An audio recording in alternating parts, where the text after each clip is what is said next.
All right, and I'm live. Hopefully, very soon. Yep, that looks good. If anyone pops in, I would be very happy if they could pop into the chat and let me know if they can actually see what the hell I'm doing and saying and all that good stuff. Let me just. Hello, Pink. Thank you for popping right in. I'm trying something different with my webcam, so sorry for not looking directly into the camera most of the time. I'll be like this. Actually, I should probably move it so it looks like I'm looking at the screen here. Can I do that? Hold on. How do I do that? Edit the layout. I'm just gonna move things around for a second. There we go. Doesn't that look nice? All right, now it actually looks like I'm looking at what I'm doing. Hello, Shady. Welcome, and thank you so much for joining. We are about to do an art stream with an incredibly specific theme that I will reveal in just a second once I find some music to listen to, because I am usually not great at sitting around in complete silence and drawing. So let's see if we can't find a good long video to listen to some. Okay, yeah, sure. Here's a playlist just called Art Studio Music, and let me know if the music is too loud. No, no, no, not necessarily. Hi, it's Capricorn. So, wow, I already have a fair few viewers. That is Pro JP. Hello. This is kind of surprising, actually. Again, let me know how audio balance is. Hear me properly, and if you can hear the music faintly. Oh wait, no, you can't. Because I'm sharing window, not sharing full screen, so you won't be able to hear the music. All right, I just have some music on. I hope you can deal with. Yeah, yeah, no, you can't. Oh man, this sucks so much. All right, hold on. Right now things should work. Is everything looking good? My camera on the right side, the actual drawing on the other. My audio is cutting out. What do you mean cutting out? My voice? Huh. Hold on. Let's see if I can. We're gonna have to fiddle with this for a second. Oh, I see. I see why. Okay. How about now? How about now? Is it more clear? Am I not cutting in and out anymore? 'Cause I think I know what was doing it. Am I clear? I hope I'm clear, or at least clearer than I was a second ago. A bit better. So I'm not, like, cutting in and out fully anymore. Okay, sounds good. Right. So, let's get a little more specific here. Welcome to, Esh Draws, where, like I said at the beginning, I'm doing something very, very specific and very, very silly.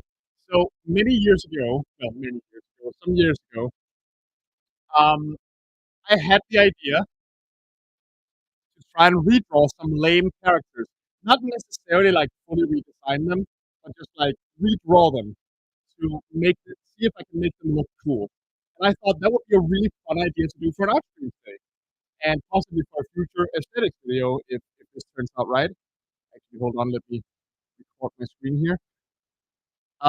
And I spent I spent the better part of last night like thinking of characters that are widely regarded to be, if not like hated, then kind of lame in their respective setting. So to go through them from top to bottom here, so everyone is familiar. Up there in the upper left corner, we have one of the bosses from the Zelda CDI game, more specifically Harlequin, who's like a magical jester pig. Again, years ago when I did the same challenge, it was actually Zelda CDI bosses that I drew. More specifically, I drew Hectan. He's the "you killed me" guy, and I drew what is his name? Umfak, who's the guy whose head keeps turning into other things. If there's next time, can you add Meowth from Enchanted? I was thinking of Enchanted Portals actually to add them to this. 'Cause I feel like there was so much potential in that game, but everything fucked up, and it's a revolve. but that's a different discussion entirely. Um, what was I saying? So yeah, back then I actually did sell the CDI bosses 'cause I've always felt that there's actually something decent hiding underneath the pure mess those games are. Like if it was more capable hands, not to say that I'm the most capable man ever, but if it was more capable hands, it could have been cool. And like a magical pig gesture actually sounds like it could be a fun character. Then we have Pete in the Kingdom Hearts games. I haven't played anything past Kingdom Hearts 2, so forgive me. I think he gets like one boss battle in one of those, but for the most part, like just kind of stands around next to Maleficent to make her look better. The way I remember the games, so he's kind of lame. Then next to him, we have I spent way too much time on this. We have possibly the lamest Scooby-Doo villain to ever be created. Um, I wasn't talking about the design. I'll get to that in a moment. I wasn't talking about the design. I was talking like the fact that he doesn't really do anything, just kind of stands around and is the third guy is from Scooby-Doo. We all know Scooby-Doo. It's all people in costumes dressing up. And this guy is literally just some rando who put a sheet over his head. Like, he didn't even come up with anything cool. He's just this. He's even called the phony fan. So I thought that was a funny idea. Um, then we have the Root Pack from Cuphead. Not hated characters at all, but they're the first boss and pretty weak considering everything. If I do these, I might only draw the carrot guy. He's like the most fun of them. Then down here we get two comic book villains. I want one from Marvel and one from DC. This is on the left we have Whirlwind, and on the right the Ten-Eyed Man. These Whirlwind isn't necessarily like a complete lame villain, but he basically only exists to get knocked around in like the beginning of an issue. Or at least that's what he's been reduced to. And he's had a lot of signs over the years, but it always comes down to like green guy in a tornado. And I don't know. Let's see what we can do with it. There's nothing too bad about the root pack. I just needed a character here, and I decided to go with something that was weak rather than outright lame. Then there's the Ten-Eyed Man, whose literal superpower is he has sight nerves at his fingertips, and that's it. That's all he can do. I know that in recent comics they've tried to reinvent him to be scarier, and I'm sure it works. I haven't read it, but I wanted to see if I can play a bit with that. Then we have Toad Man. Honestly, I was just looking at Robot Masters and looking up lists of who people thought were kind of lame, and there were candidates like Sheep Man or Charge Man or what the fuck was it, Dust Man. Bubble Man is the obvious one. I kind of like Toad Man, so I figured I'd throw him in here just for fun. And finally, did I hear about Rachel Lillis. I don't know who that is, so no, I did not. Um, and then we have the Buckmaster from Darkwing Duck. Darkwing Duck actually has a lot of really cool villains. I've always felt that the strength of that show is that the characters could totally work if you played them straight. But there are a couple of one-off villains that didn't really get a good showing, and Bugmaster is one of them. So I threw her in here too, also just to have at least one female character. Oh right, yes, I did hear that she died. That's unfortunate. Rest in peace. Definitely defined a lot of childhood there. I mean, obviously I grew up with Danish boys, but yes, definitely. But to get back to this, these are just 8 characters I thought could be fun. Okay, I'm being told the sound is still being shit. Let me try something.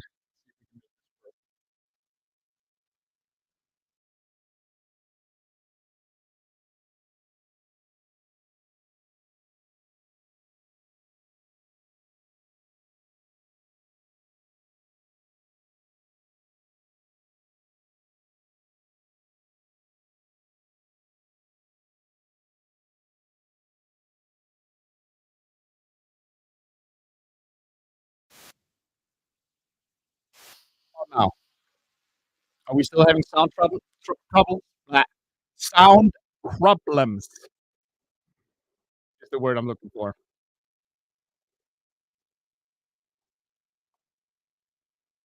shouldn't be messing up anymore. This is frustrating. Oh, hold on, maybe that's it. Uh-huh.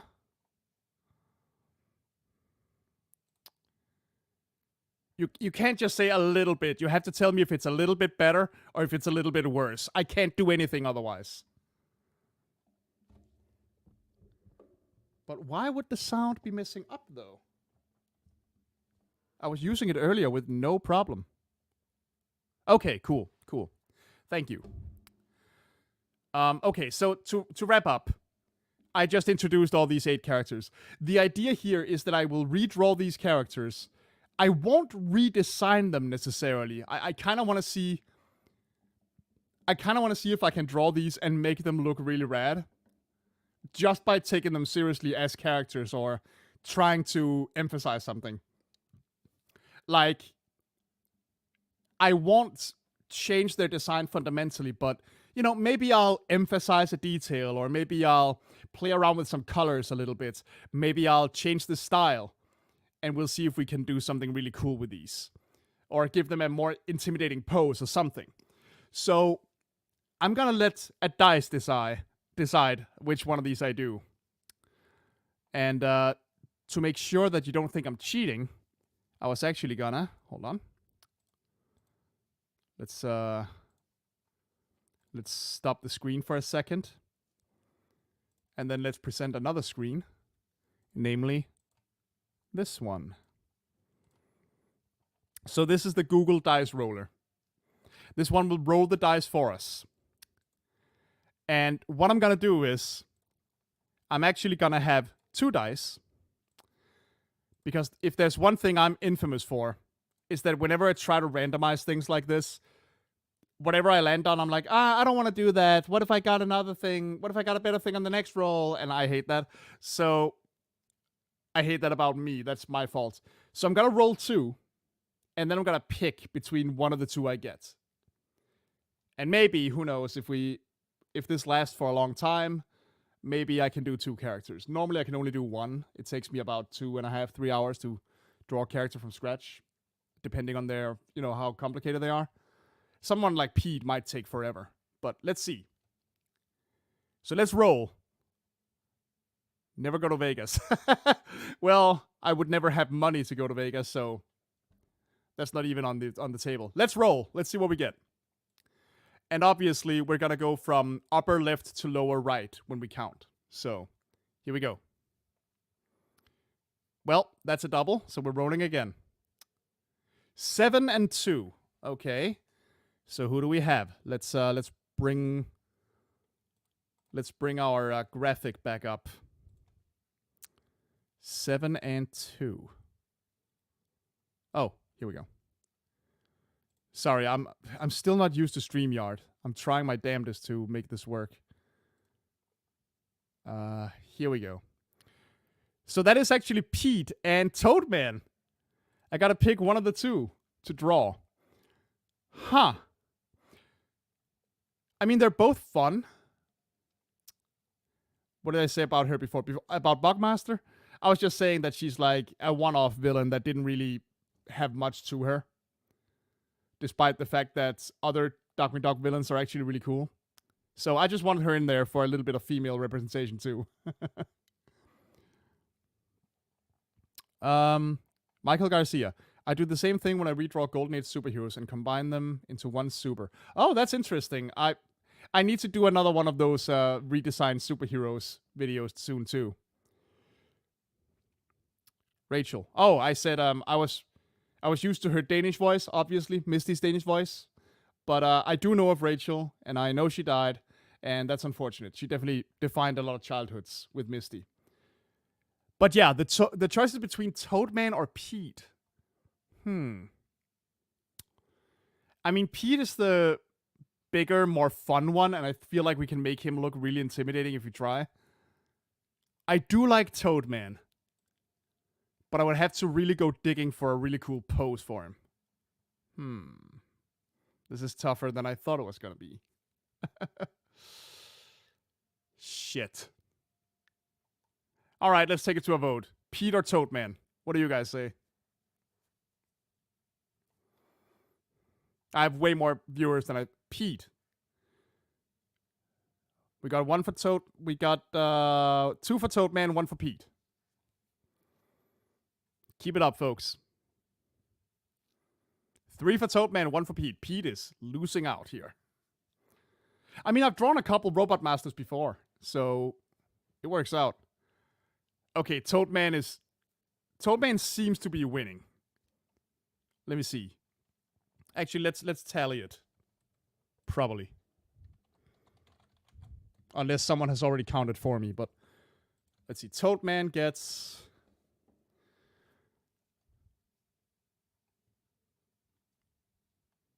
Let's see here. 1, 2, 3, 4, 5. Toadman has 5 votes. I'm pretty sure that means he wins, but let's just write it anyway. Fuck! Yeah, my setup is a little awkward, so... Son of a bitch. Alright, 5 votes for Toadman. I think Pete got like 3. Pete got 2. Alright, we're doing Toadman. I gotta look up some references.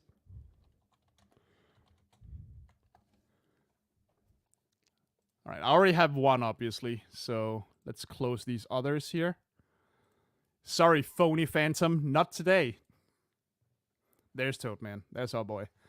And let's see if we can't find some more. Yeah, let's get one where he's standing up so I get a feeling of how his design works.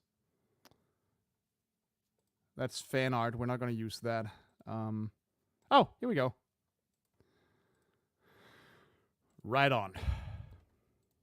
I'm just going to save these and I'm going to load them up and we're going to get started.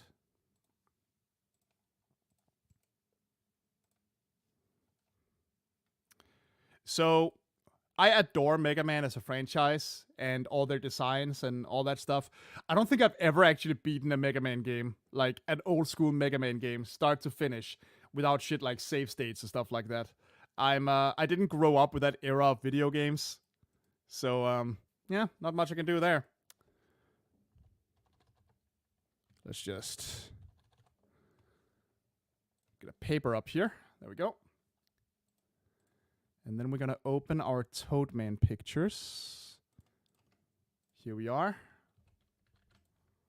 Oops. Actually, we can close this now. So let's get Toadman in here. So we can see what the hell we're doing. Right. Get this out of the way. Coolness. Okay. We have our references. We can get started. But actually, what I also need is a cool pose for him. And why don't we do...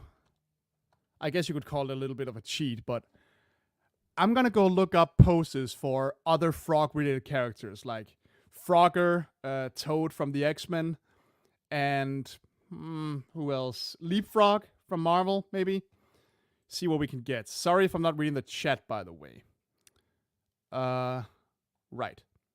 Ribbit indeed.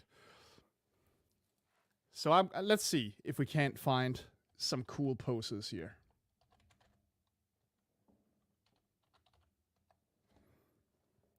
Oh, that might work. So, what I was saying about Mega Man and games from that era, like, I just didn't grow up with them, man, so I'm not very good at them.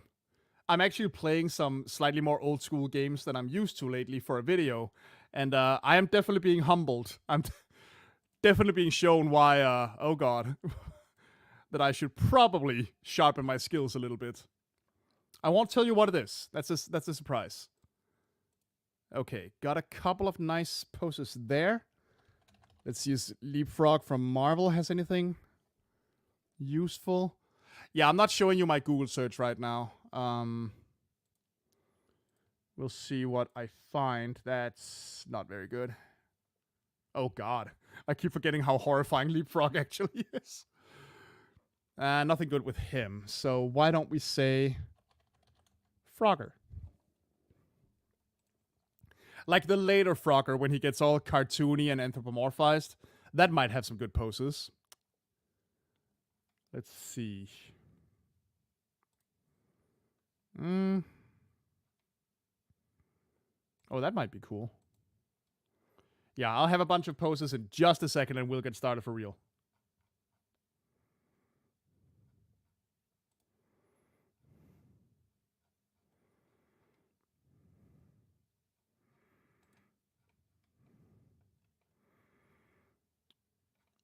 Uh-huh. Come on, let's get... Okay, fuck it. We got a couple poses here. Let me just save them and I'll load them right in.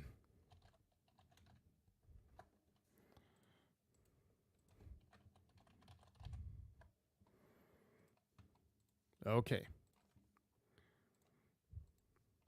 Oh, shit. Did I accidentally... No, okay.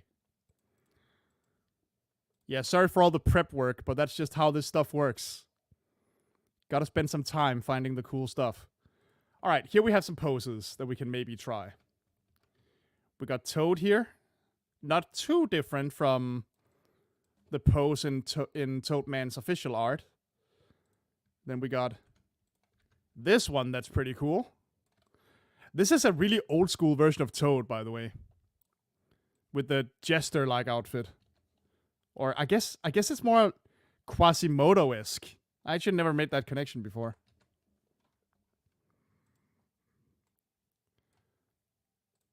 So let's see here. I have to go back and check the... Not PS1 Frogger, or PS2 Frogger, like the horrifying Shrek wannabe Frogger. Frogman from Daredevil, that's who I was thinking of, Leapfrog.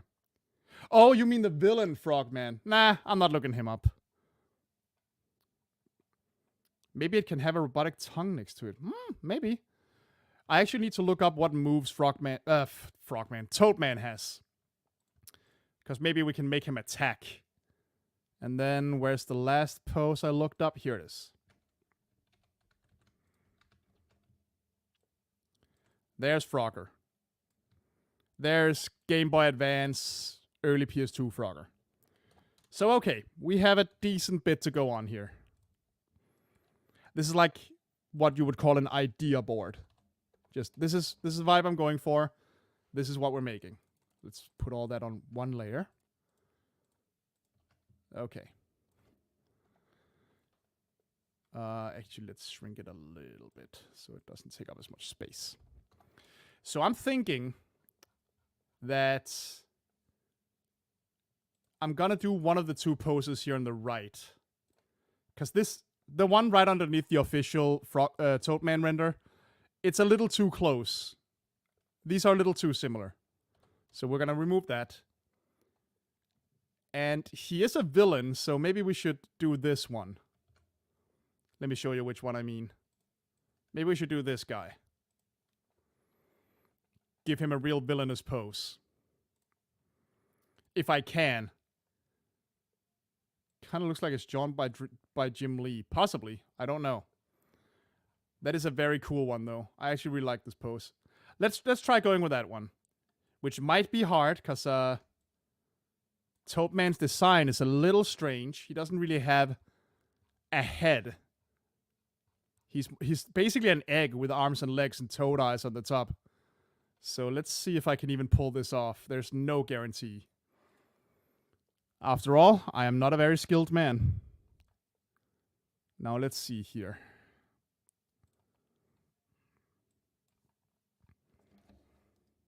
Okay, now we can start sketching. And if it takes me a while to read the chat, forgive me. I can only have so much open at a time. Actually, let's see if we can do something about this. I mean, that'll work, I suppose. Right on. Let's try this. Okay, I'm ready if you are. Let's actually get drawing. I've been going for 25 goddamn minutes without drawing anything. So let's see.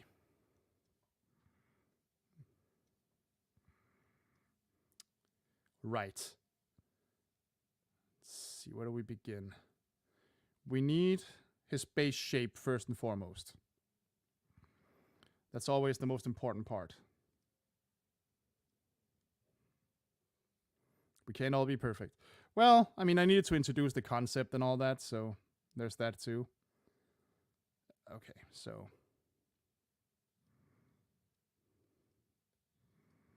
we're gonna go very simple from the start here. It's like I said, Toadman is more or less a big goddamn egg. Even this is already screwing it up a little, because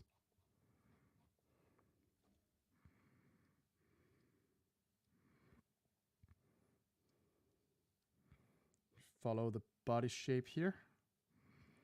I have drawn a couple of Robot Masters before. More specifically, I've drawn Heat Man, Shadow Man, Acid Man, and Elec Man. Robot Masters are fun. Like, they do have a very, very cool unifying design philosophy, even when they get a little weird. And they definitely do get weird, don't get me wrong. There are some in later games. Sorry, I keep licking my lips. I ate shortly before we started this.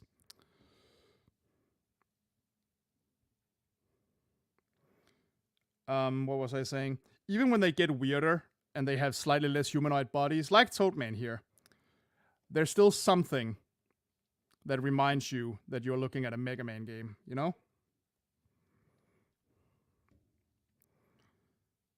Okay, let me see how, yeah, okay. So we actually gotta make his hips here even wider, rounder to fit with the body. So we're going very, very messy right now, because I just want the basic shapes more than anything else. And then we get to these big-ass boots that they all have. All the Mega Man characters. So make this big flat foot here. It is kind of interesting that of all characters, Toadman does not have webbed feet, like swimmer's feet. But Bubble Man does.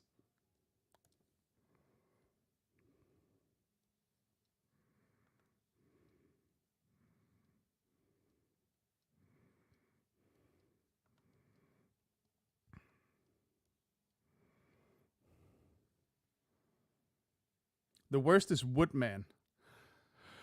I guess. I don't know. I always kind of like Woodman. He's delightfully simple in a cool way to me. I had a couple other candidates in mind before I settled on Toadman. One of them was actually Dustman, who's like basically a vacuum cleaner. Because I feel like there's something to be done with that. You could make like a really intimidating pose where he's like sucking things up. Well, that is true, but he's still a toad. You'd think he would have some jumpy feet. Okay, and he has these big tube arms. So it is a little hard to draw these boots the way it makes sense for this pose, considering, well, everything really. We'll just do this. Hi, Joel. Thanks for popping in to watch me potentially fail at not just drawing Toadman, but also making him look rad. Let's shorten his legs a little.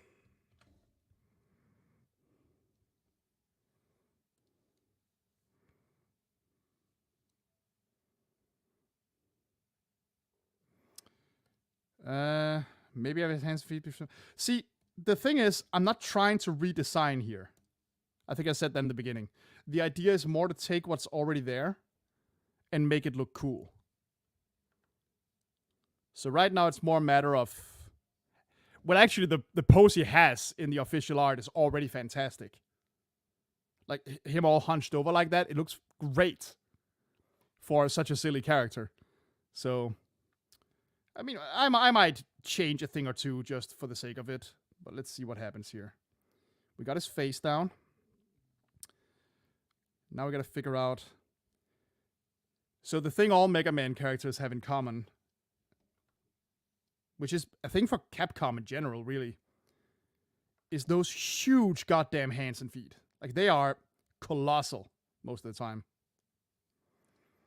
Let's erase a few lines here to get the shape a little more in place.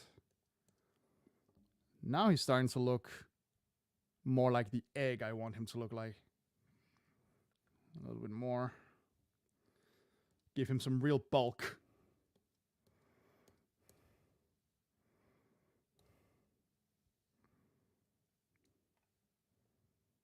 Yes, in my style. I have 2 streams. Yes, I'm going on I'm going on my Twitch. I'm going on my YouTube.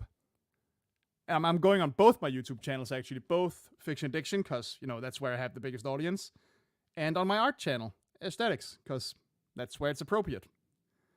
So I'm really selling out in all the biggest ways. Right, since his legs are so stubby and short, I can't really do the thing Toad is doing, where his arm goes in front of the leg. Not without bending him over even more. So let's maybe try that.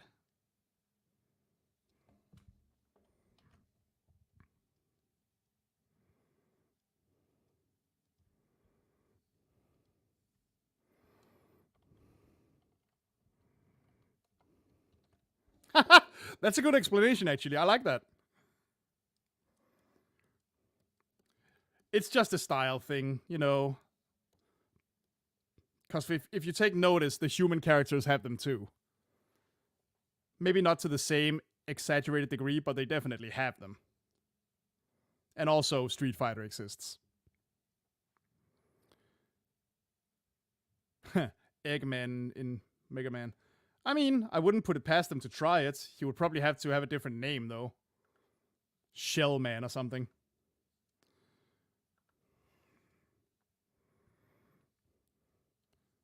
I don't think Sega actually owns the, I mean, they own the copyrights to the character, obviously, but I don't think they actually own the right to call something an Eggman, considering a song exists called I Am the Eggman that predates the character quite well. Alright, this is a decent start.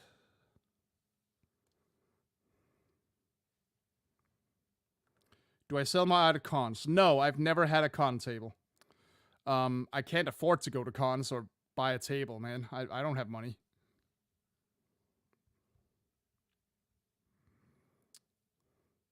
Yeah, I can't really stretch his leg enough to do the arm, so that sucks. Those were great. In general, like, if you like Mega Man but haven't read the Archie comics, go do that. They're great. I feel like they did a very good job recontextualizing certain things and giving the Robot Masters some individual personalities that really work for them.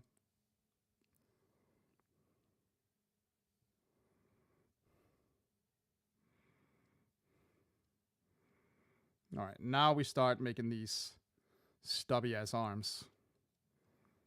Of course, his arms get way wider than Toad's do. I'm gonna do something like this. Might have to, sorry for the constant zooming in and out, it just makes things easier for me.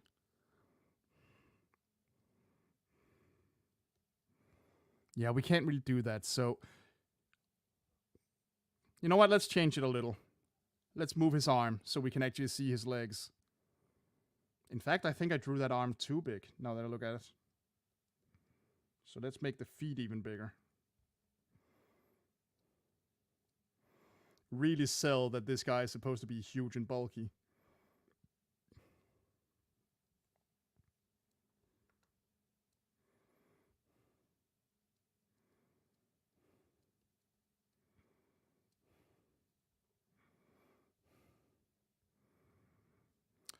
Yeah, it's a shame they kind of ended without a real resolution. Just permanent hiatus, but that's sales, man. I enjoyed them, though. I really did. A lot of good ideas in them. So, I'm gonna go more with this up here in terms of like his fingers being kind of square shaped, because I think that's more interesting. And let's make them huge. Like just huge hands.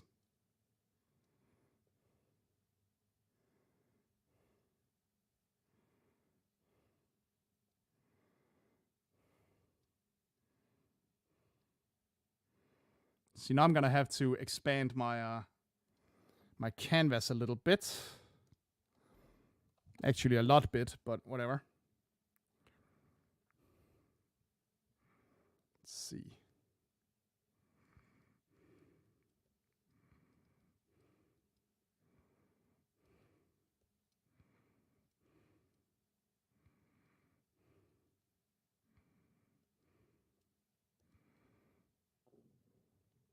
I still feel like his body is not small, but all right. We have a decent basic shape now, I think.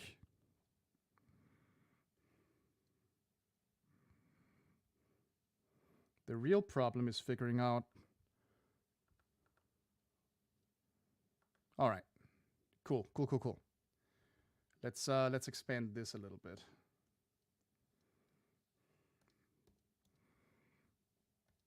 Let's erase some lines that will just confuse me later otherwise. Okay, we're getting there. We are getting there. I'd say this is a pretty good pose. Like he's definitely looking like he's ready to scrap.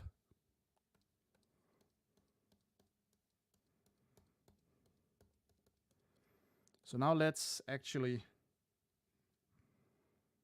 because his eyes are at like shoulder level almost.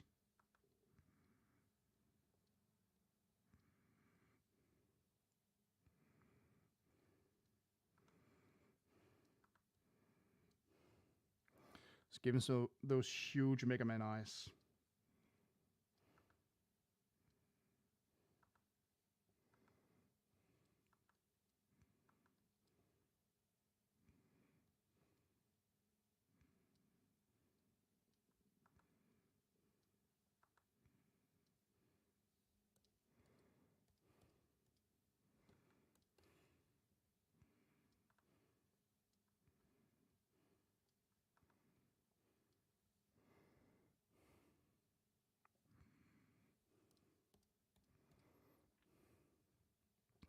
Making legitimate character designs for Mega Man villains out of your suggested Noun Man. Yes, I have been thinking exactly that.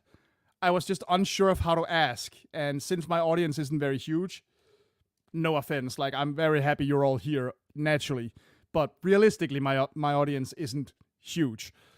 I was kind of assuming that I wouldn't get a lot of answers if I tried to like tweet or something. Who's my favorite Robot Master? There's a bunch. Like many others, I'm super fond of Quickman. Quickman is always a popular choice. I love Elecman because Elecman kind of looks the most like a classic superhero, and we all know I love superheroes. He kind of looks like a classic superhero / supervillain, and I like that about him. He's kind of like a happy kid who came up with his own superhero OC. Cutman is always a big favorite. Love me some Cutman. I actually have a strange fondness for Topman of all characters. I think he's highly underrated. Like, him being a spinning top allows for a lot of creative fighting. If you play up the breakdancer thing. I don't know if anyone's ever listened to the Megas. This band that took all the music from Mega Man 2 and 3 and gave them lyrics and tried to treat it as kind of like a rock ballad, basically. And I really like that stuff. They emphasize him as a dancer.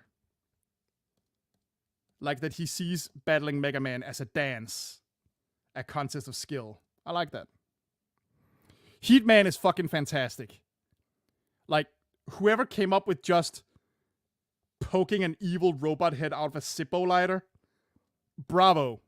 It's brilliant. I love it. I'm not even being facetious. I mean that wholeheartedly. It's so good. I mean, there are more, but I would have to look up a list to remember them all. Skullman, Pharaoh Man, all cool. Shit. You know what? Throw some names at me and I'll tell you if I like them. Snake Man. I think Snake Man is very cool.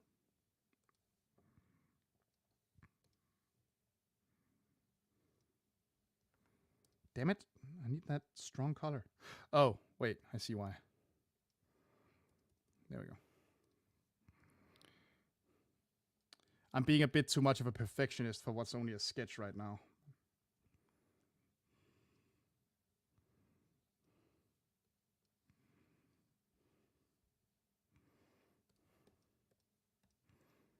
That is a bad habit of mine.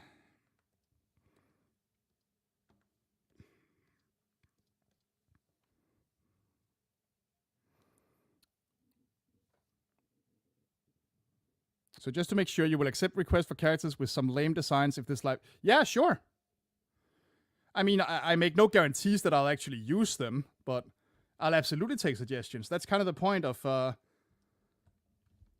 giving myself some challenges or some fun things I might not have considered drawing without it.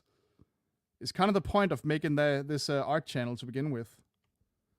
Ooh, now that works. Moving him around. Yeah. Now we're getting there. Okay. Remove some more lines we don't need. Okay. Remember, all of this is sketch phase, so there's still a while to go.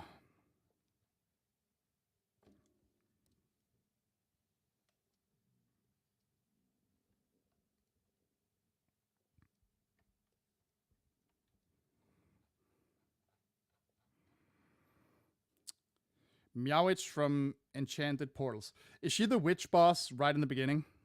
I'm assuming so, because there's witch in her name. I mean, she's a pretty standard cute witch at first, at least. So I don't know. I could, get her to look cool, I think. Really, in general, like, everything about Enchanted Portals is just such a shame, because I feel like they could actually have created something really cool with it. Even if it was a Cuphead pastiche. You know, a lot of people make games that are basically other games in all but name.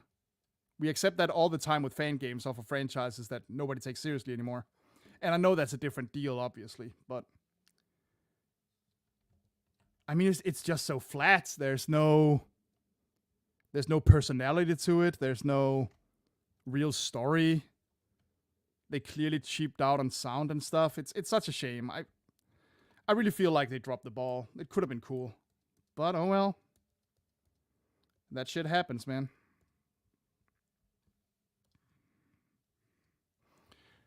I know you can't hear it, but the music I'm listening to right now is incredibly chill.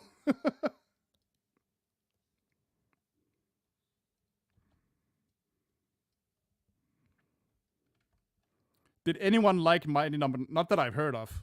That's for damn sure.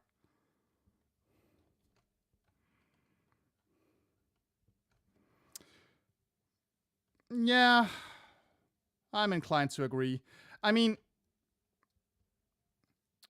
at least with Wasted Potential, I could be like, okay, but these people can try again, you know? Even though we all know the internet is notorious at not allowing that. But like, you can give it another go. There could still be something cool here.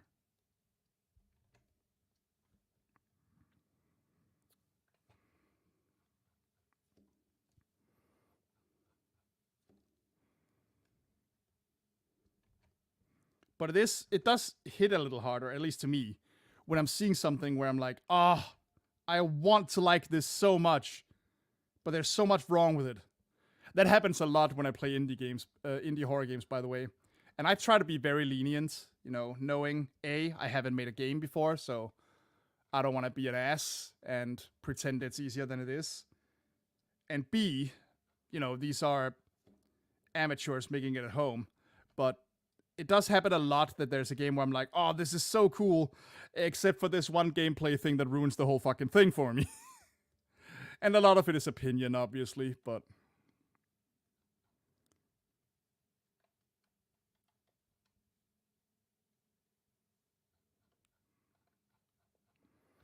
I try to be nice in general. It costs nothing, and being encouraging will usually result in you getting something cool down the line, you know? Like, I think it was Kevin Smith who said something like that. It costs nothing to encourage an artist because you never know. They might make your favorite movie to get stoned to someday, which is a very Kevin Smith thing to say, but he's very right about it.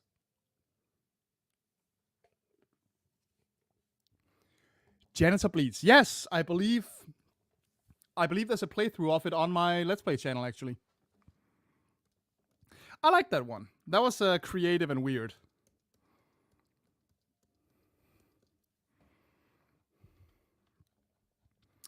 Okay, now we gotta give him his weird frog eyes on top there.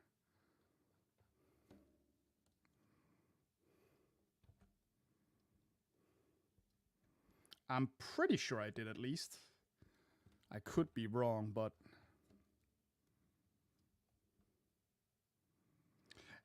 I mean, for every game that shows up on my channel, on my Let's Play channel, not for every game, there are definitely some games where I messed up the recording in some way, and I lost footage of a game I thought was super goddamn cool, and I'm just like, ah, I want to show people that. The most recent example of that would be one called Among Ashes. The demo was fucking amazing, and I can't wait for that game to come out for real. Oh well. Bad luck. It happens to us all. Alright, so now we have his weird frog eyes up here. I think I gotta move this one a little bit, actually. A little further over here. Shit. Well, it's still just a sketch. So we'll leave it at that for now. Maybe make it... Actually, make this one a little bigger. That might solve it.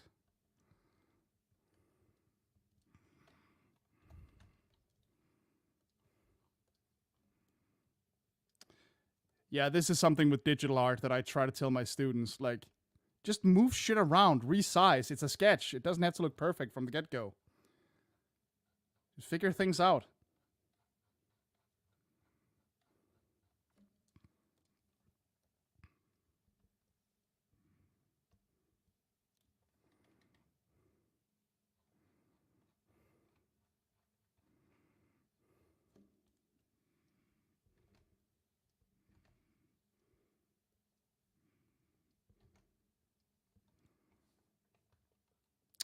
All right, take good care of Chunk.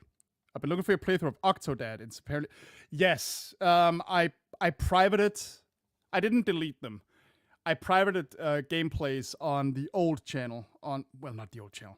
I privated all Let's Plays I put up on Fiction Addiction because at the time I was like, you know, I can't make people go to a bunch of different channels for different content, but that's how people do it. And I kind of wanted Fiction Addiction to be consistent as being one thing for the most part. And by the way, if anyone's worried about jump scare, I haven't forgotten it. It's just that I haven't played one lately where I played it quickly enough and it was big enough for me to really talk about. Like, I played some games that I thought were great, don't get me wrong, but there haven't really been anywhere I'm like, this needs a video right now. Because I could have done one for the for Chillazart's Bathhouse remake, because that was actually really good. But let's just say Chillazart doesn't need me to help them get eyes on their games at this point. So I kind of wanted to focus on something else.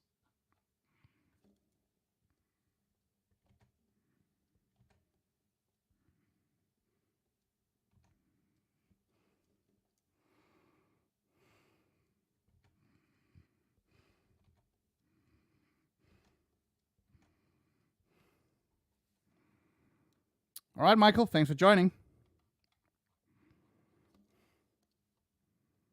Have a good one.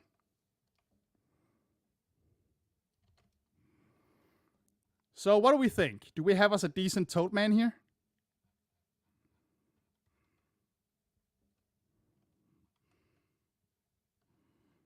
This hand could probably stand to be a little bigger.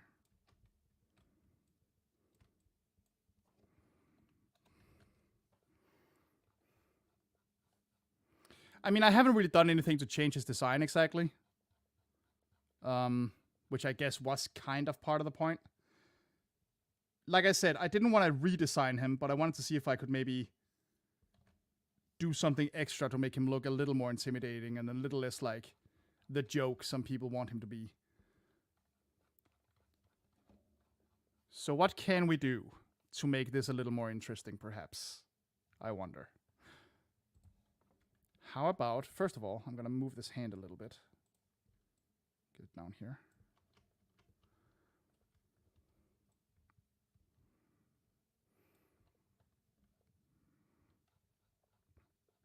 Okay, so what kind of toads exist? What can toads do?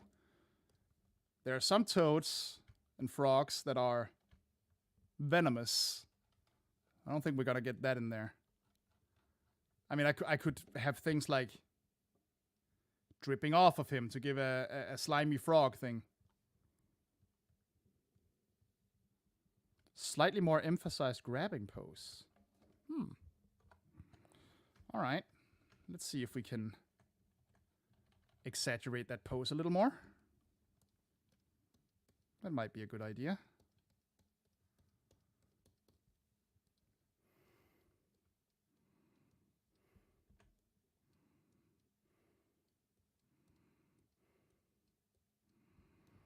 Like really play it up more here. Let me see how they do the hand up there, yeah.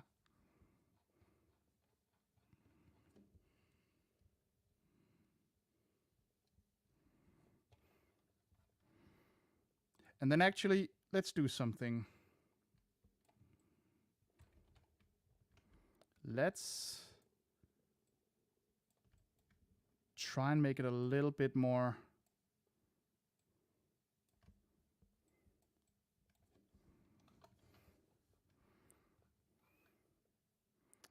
give it a little bit more of a foreshortening effect. Let's put the hand here. Make it bigger.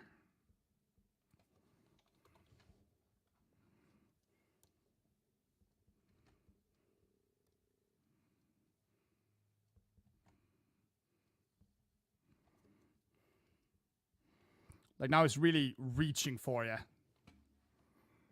Ooh, that actually was not bad. That did something.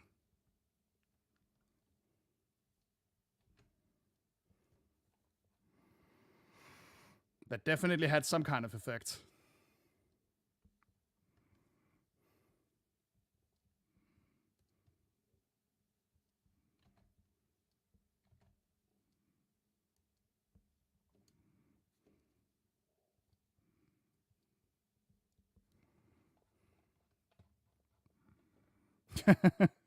You did. Hey, don't sell yourself short. That was a good contribution. That was a good idea.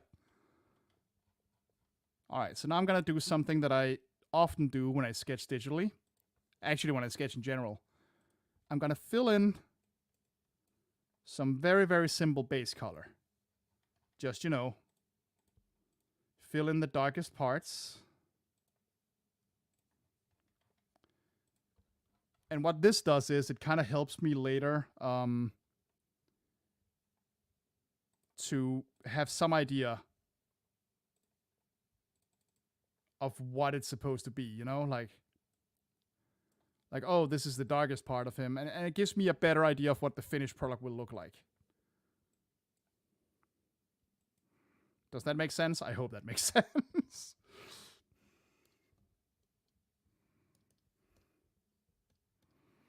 So it's not super detailed exactly.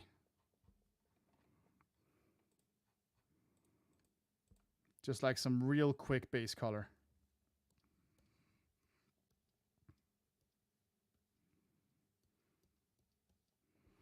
to help myself out a little bit. Whoops.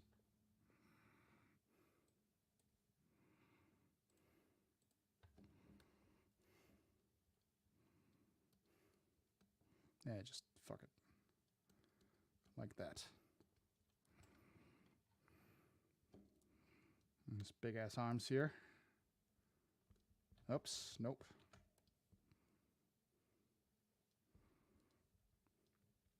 Like, as you can see, I'm not even really trying to make it fit. It's just to get an idea of what it'll look like.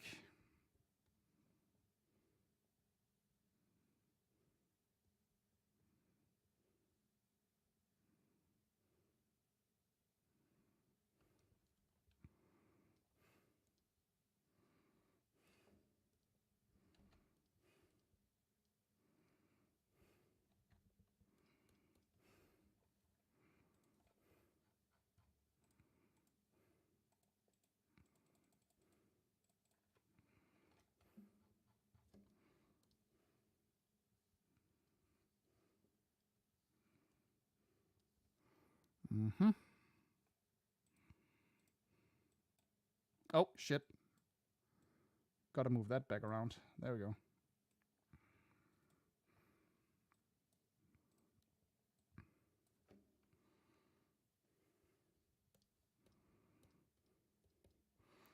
Hopefully you can see what I mean, that this kind of helps me get an idea of what he's supposed to look like at the end. Oh, something happened. Yeah, that's not what we want. Get all that color out of there. Oh, I see, I see.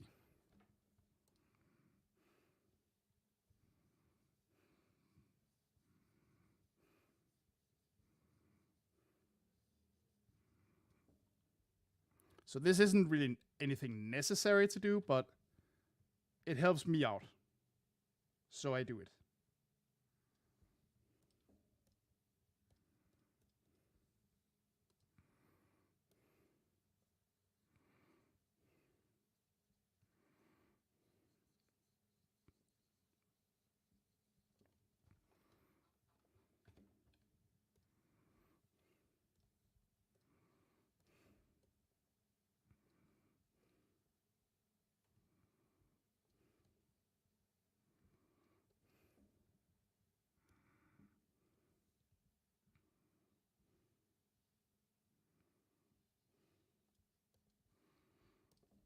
All right, that's a pretty decent sketch. He's not bad looking. We got something going here. I like to think so. So now that we have our sketch, let's put it all together to one layer. Call that sketch. And then we start the part that's, I find, weirdly fun, unlike a lot of artists, the line art.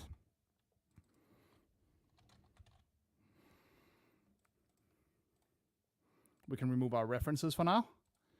And we can center this guy a little more. Let's actually get Marvel Toad out of the way here. He's served his purpose. Fuck off. And basically, you know, anything but that render. Actually, we're just going to remove the whole thing because I have it up here.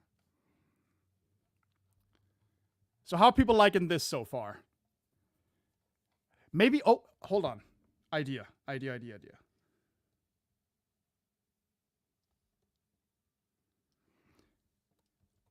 Let's try.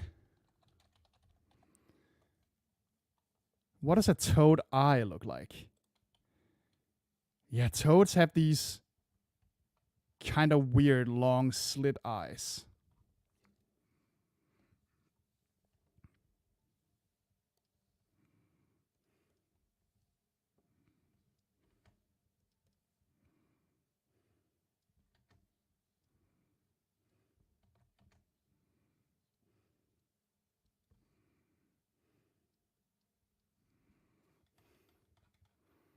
Make them a little more manic looking.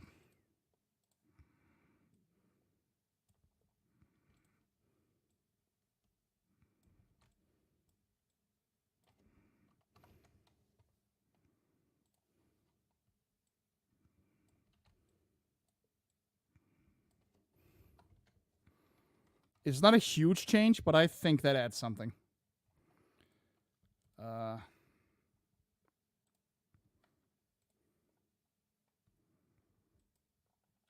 Right.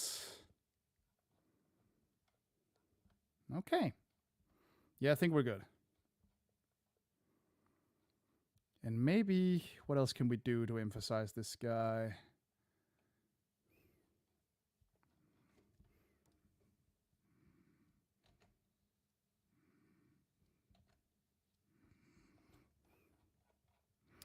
Actually, I'm gonna go nuts. Make his back even fucking bigger. Like, bruh. Really go crazy with it here.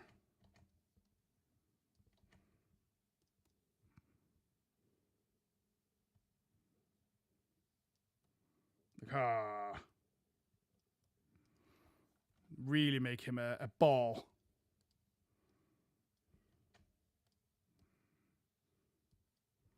We can move this stuff up a little.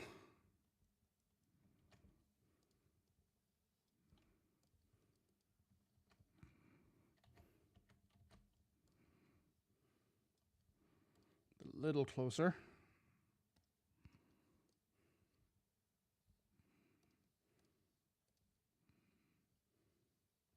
Again, don't worry about the color being a little bit inconsistent. It doesn't matter. That did something, for sure.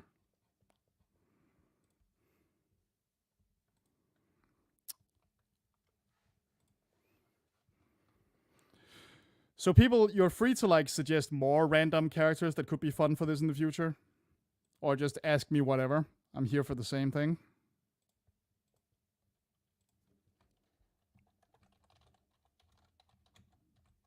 Hold on, I gotta answer a message here.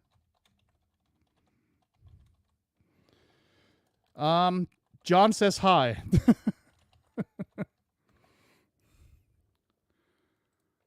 Or well, I made him say hi for you. So not creative enough to add something. I'm sure you are. Thanks, Chico. I'm doing my best. That's the sketching phase. That only took me about half an hour, so that's actually not bad. Now, let's get to the actual fun part.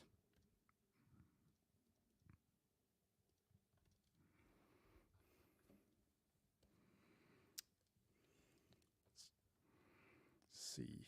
How thick a brush do we want? That's a little too much. A regular old 10 is fine. Okay. So. Start with this arm, since that's one of the top things.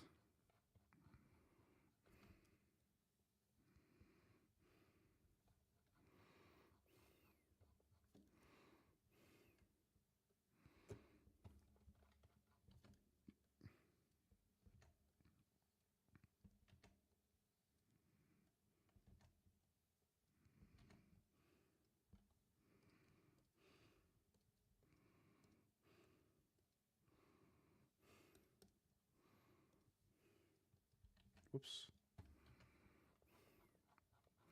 Let's give that a little bit of edge here. There we go.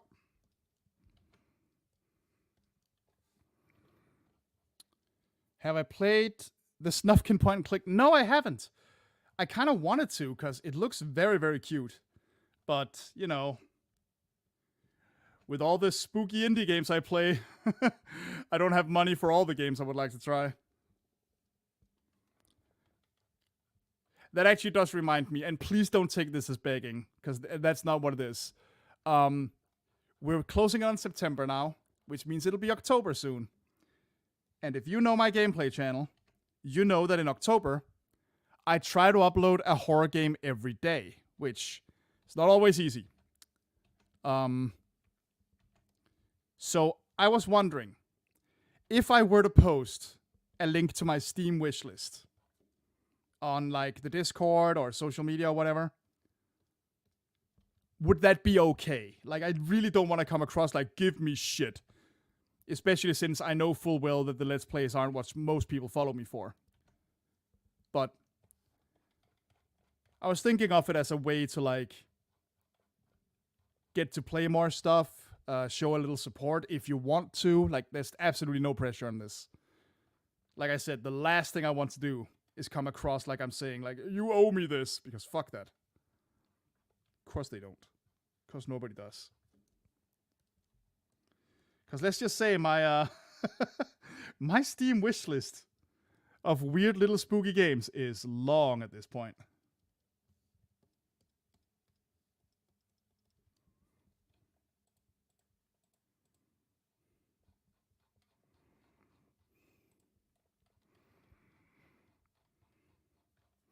I was just worried about whether or not that would be considered like bad form.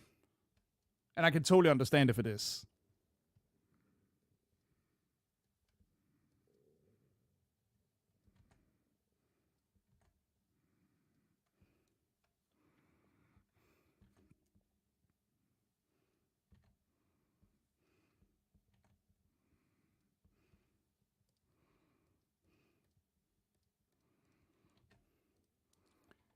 Again, I cannot emphasize enough, this is in no way me trying to beg.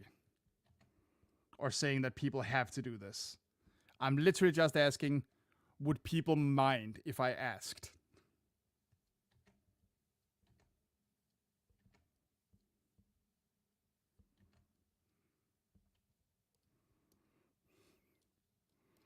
Because God knows it's rough for all of us out there, and people should take care of themselves first and all that.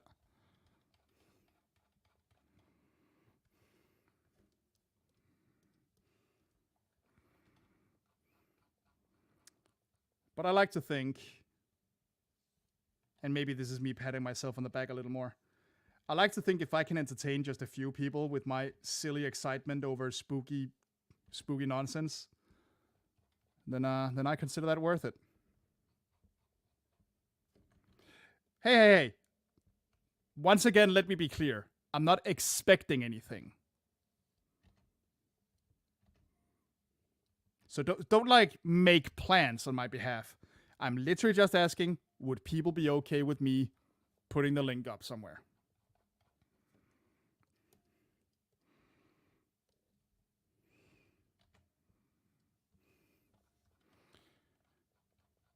I'm not gonna be like that streamer girl from a couple years back who was like $5. Remember that girl? Oof, that was bad.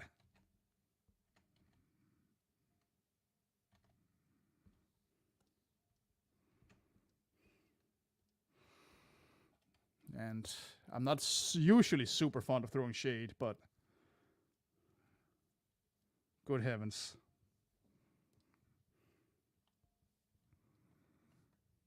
Hi, Alex. Thanks for popping in. I don't know. I don't know what her name was. There was just a clip that became infamous a couple years ago of this streamer girl who, I guess she was, setting up donations and nobody was biting. Like live. She was on air doing this. And probably just the one, maybe two.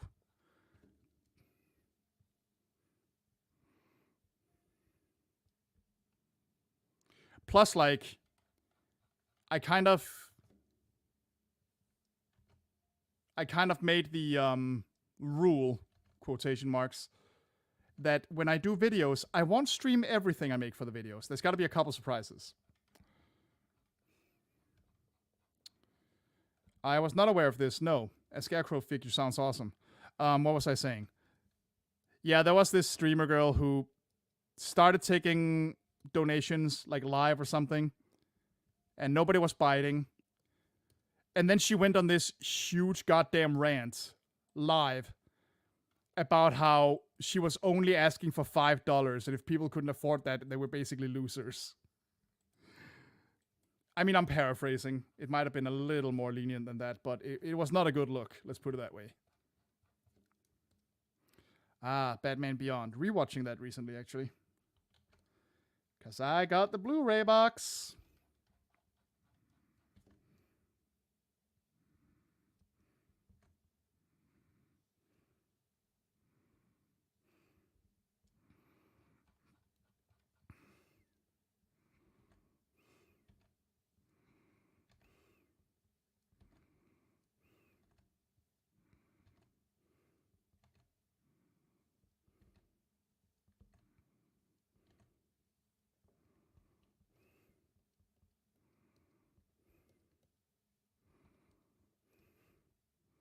Come on. All right, that line just did not want to obey me. That happens sometimes. Yeah, I'm really liking this this whole square fingers thing. Makes him look blockier. And I guess in a weird way, a little more like a robot, actually.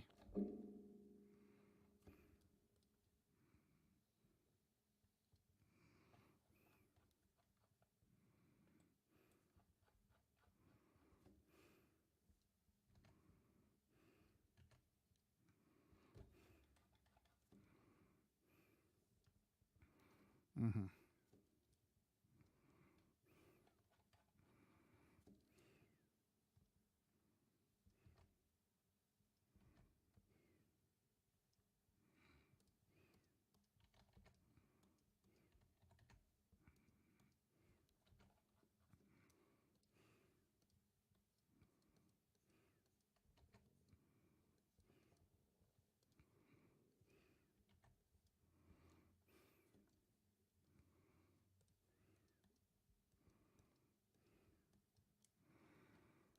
Let's say you were given everything you needed to make your own dream game. What would that be? I don't know about a dream game exactly. I've said this a couple times over the last year, and I do mean it. It's just a matter of getting started. I am considering getting into game dev. And if I did that, I would make obviously just a couple short ones at first. I'm talking like 10 to 15 minute ones in fairly simple engines. My dream game. I actually, since we're drawing a Mega Man character, and this is something I've considered doing a video on too, a few years ago, I did have an idea for a boss rush game where boss fights would be kind of similar to Mega Man X more specifically. The angle, I guess, would be that all the characters are anthropomorphic birds. And they would have like very wide, varied movesets, I mean, while you would basically just have classic jump 2 or 3 attacks, and you would just have to get good. Like, I wouldn't make it Cuphead style, completely impossible, just fun and challenging. And the idea would be that this would be a short game too, you know? So 4 to 5 characters, one last boss unlocked when you beat all of them. Not even necessarily getting any moves like you would in Mega Man, just beat these guys. Do what you can. And my title for that project is Featherweight. I have a couple character concepts for it in my head that I haven't drawn, but I have a decent idea in my mind of what they would look like.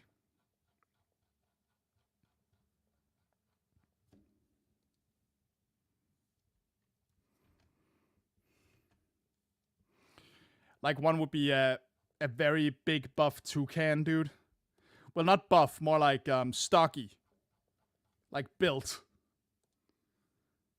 Another would be a shoe bill that like uses its shovel-shaped bill to fucking throw dirt at you. One is like a sort of reverse Jekyll and Hyde. It would be a parakeet, because, you know, parakeets can look fucking weird, who uses potions to turn into a peacock and then attacks you. Just random ideas. I haven't really developed it much. I don't exactly have a story, not even an excuse story or anything. Just it's just an image that's been in my mind. So I've definitely considered doing a video where I draw some of those characters. Finally. Because it's been in my head for years. What do you think? Sound too stupid? Probably. But I like the idea.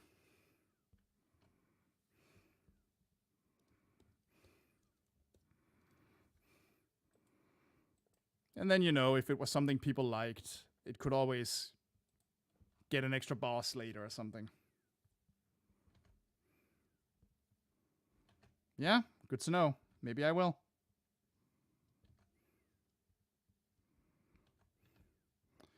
Probably 2D. Like I said, it would be mainly Mega Man X inspired, so probably 2D. I've never done sprite art though, so I would definitely need someone to. And I've never animated either, so this project is dead on arrival. Of course, I'm saying that like I would have to do everything myself, which isn't the case. But I also can't afford to pay people, and people should absolutely be paid properly. So that's another issue.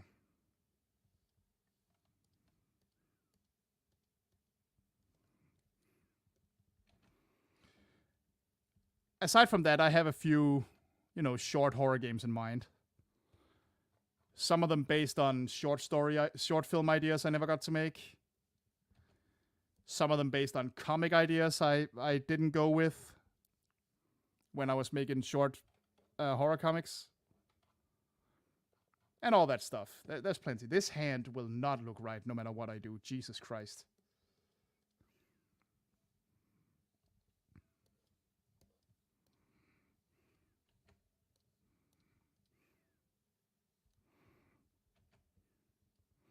Nah, that's probably as good as it gets for now. We'll figure it out later. Sometimes when you're drawing, you really have to just say, fuck it, good enough for now, and then move on. When there's something that just won't. Oh crap, I used the blue line. When there's something that just won't look right. Like, just, okay, that's not for right now. We'll fix it later. It will absolutely keep you sane.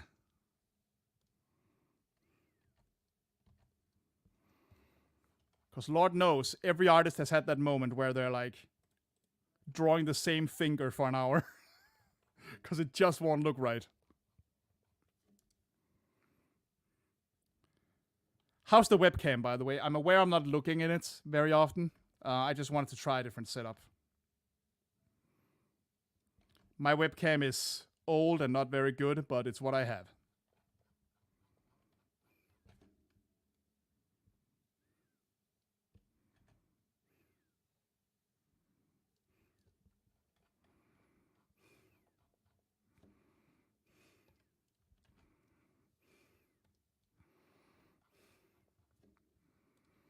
I'm just wondering if this setup works for you.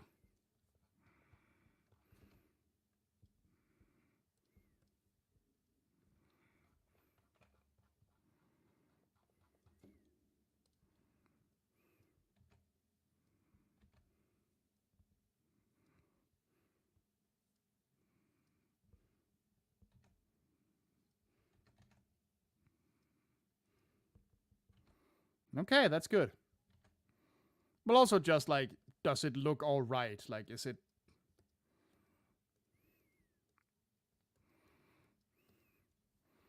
it worth looking at? Not so much is the image quality high, but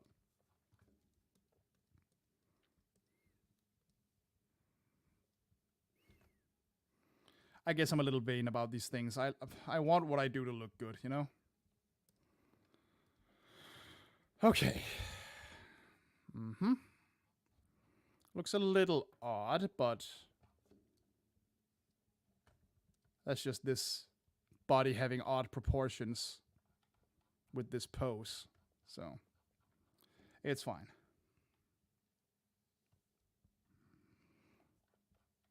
Yeah, I keep making him stockier and stockier, and it's 100% on purpose. Rounder and rounder and more X-shaped with every stroke.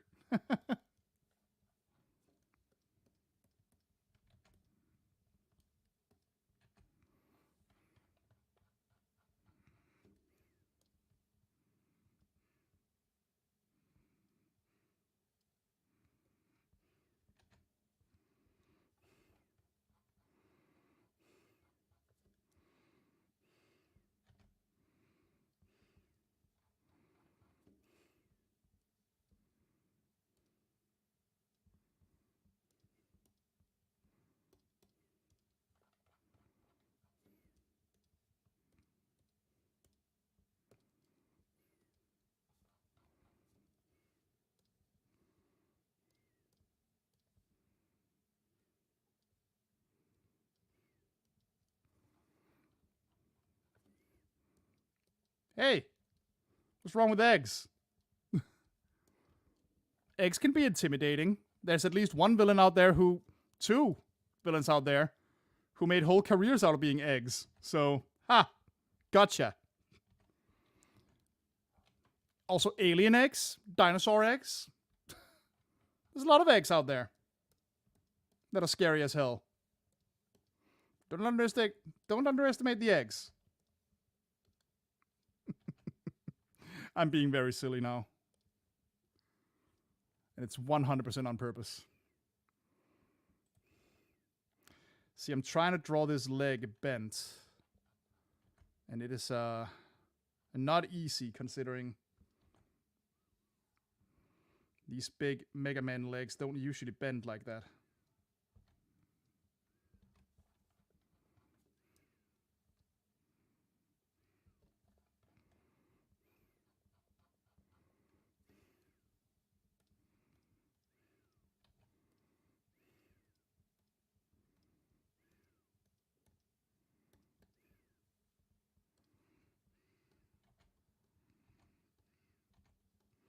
We'll see how it looks. I'll continue the line art and then we'll see if this needs some fixing later. For now, I think it works decently.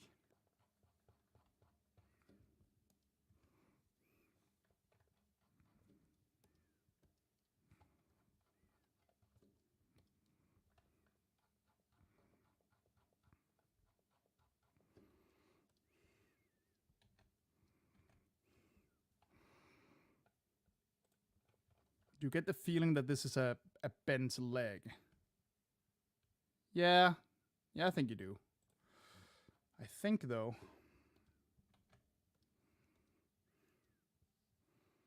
that this part can stick forward a little more, like, brah.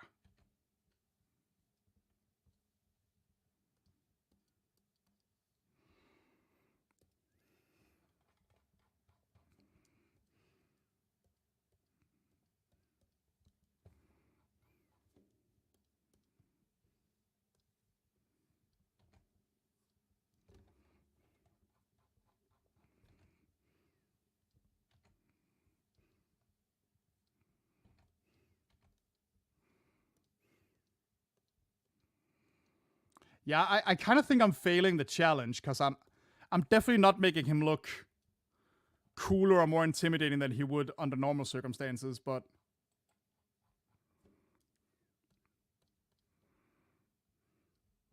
I at least think I'm doing him justice. And you know what? That's good too.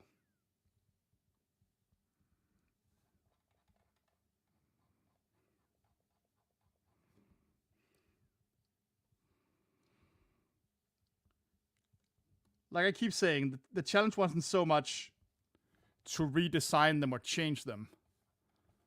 It's more about taking them seriously. And not just going with the fandom perception of, haha, they're lame.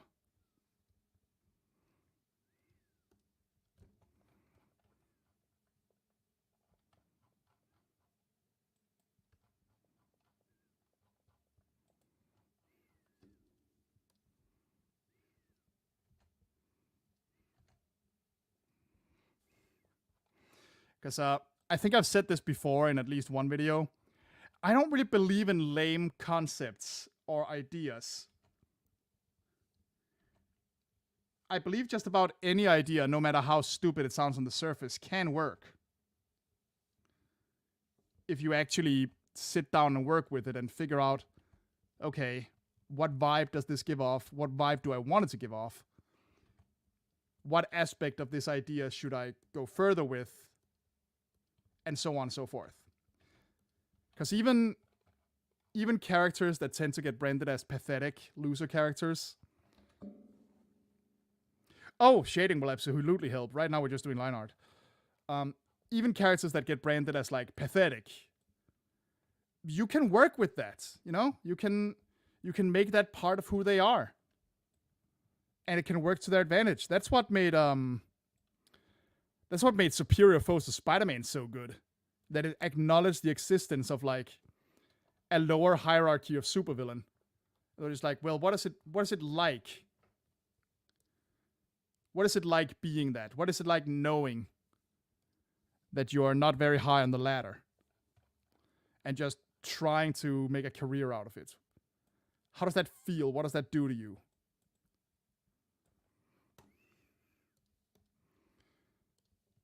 So, as far as I'm concerned, there are very, very few bad ideas or bad characters out there.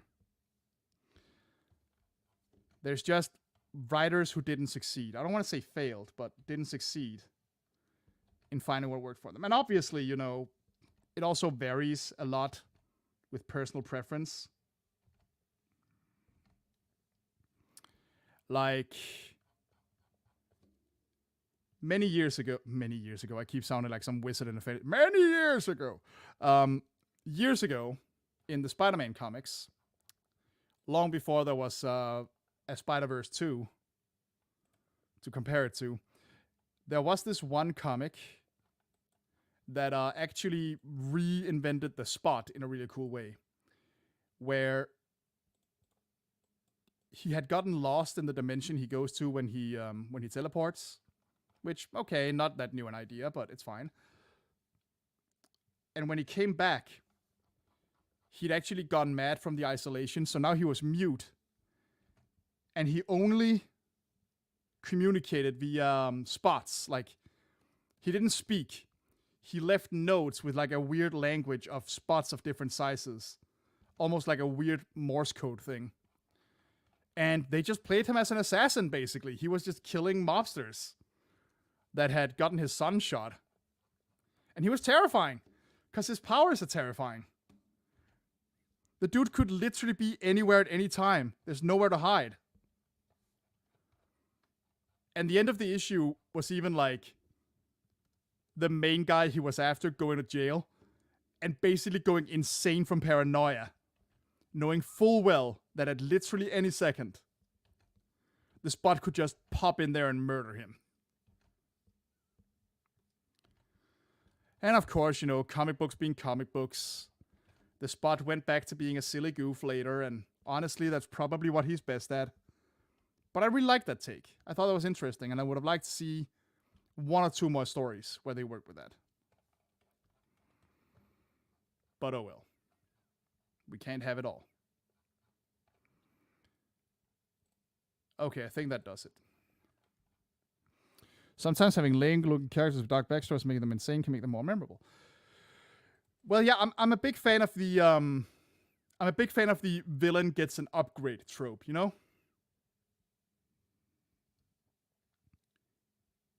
Like when a villain that everyone thought was like lame suddenly shows up again and is not necessarily like repowered. Like it doesn't have to be like, oh, I got possessed by a demon or some scientist dude gave me a new suit. It can just be like, you know what? I'm done fucking around. Here's what I can actually do when I'm pissed off enough. So it's always exciting to me when a writer takes a character that fans have like written off a long time ago and they just go, all right, let's see what we can do. The results might not always be fantastic, but they're almost always interesting.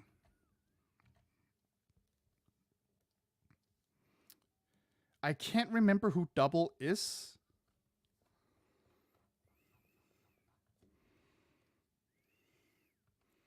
To be perfectly honest with you.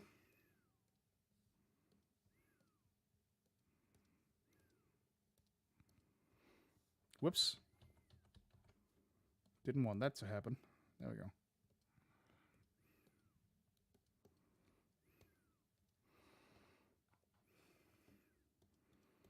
All right, let's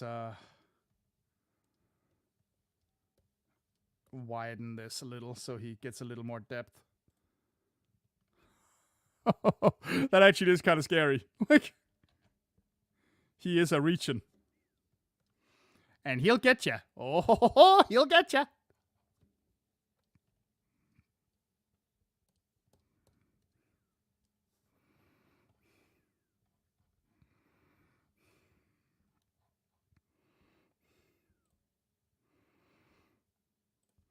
Okay, I think I think one thing we can do is make his face visor wider and even more triangular. So we'll try that when I get to it.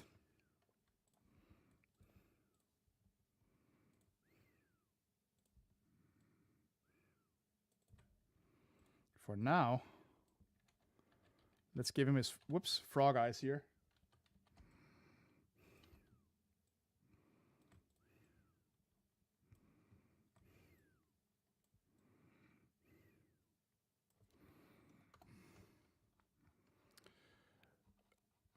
Rules. What do you mean by rules? I mean, my rule is basically I'm not redesigning. I'm just taking them seriously and drawing them. So it depends on what kind of rules you're referring to.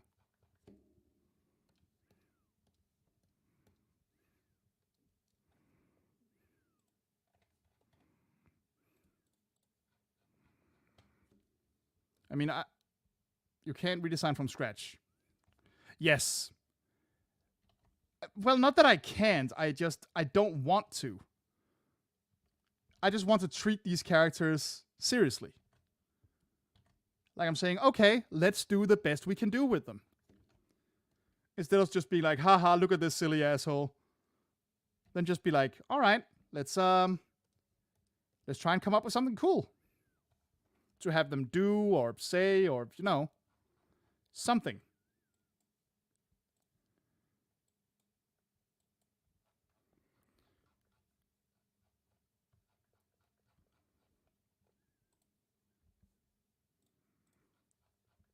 Just trying my best to work with what I have. Or rather with what they have, these characters.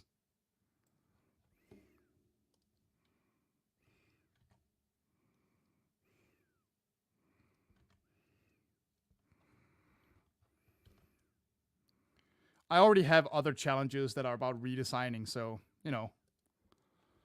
Which, yes, I need to do another one of those soon. I definitely intended to do another superhero redesign way sooner than I did. And I have a list and some ideas. So I gotta get around to that.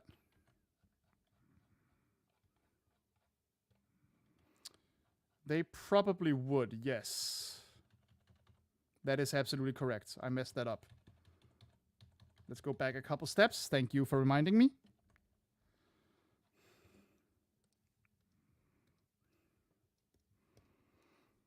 Another completely natural part of drawing, like realizing, oh wait, I forgot about this, and then going back a step or two.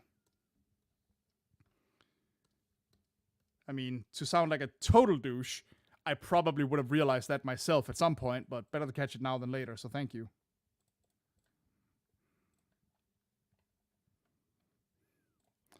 No worries, man. I know my times are a little odd compared to most. Well, not most, but compared to many considerably more popular streamers.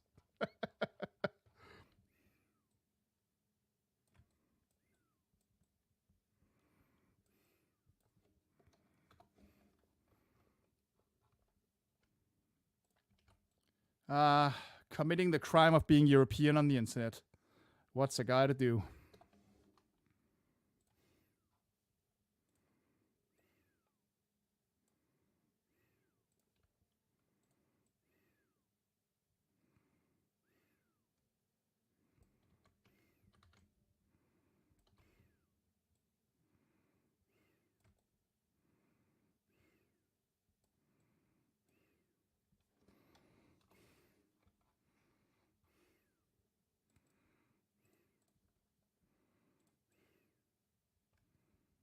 Whoops.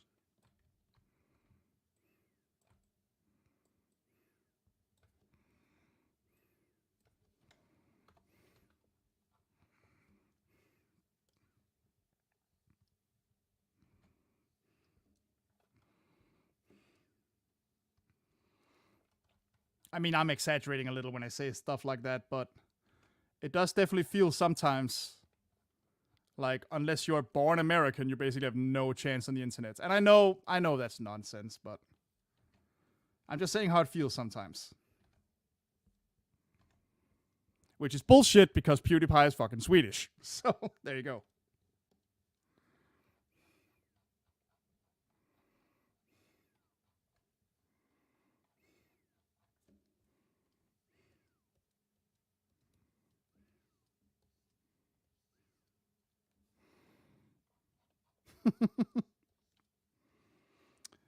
It's okay. I'm European, so that means I'm like 45 different countries at once. And we're all weird, apparently.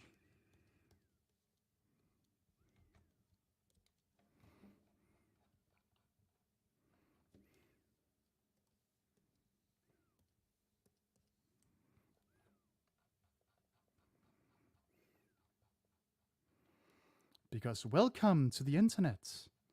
Have a look around.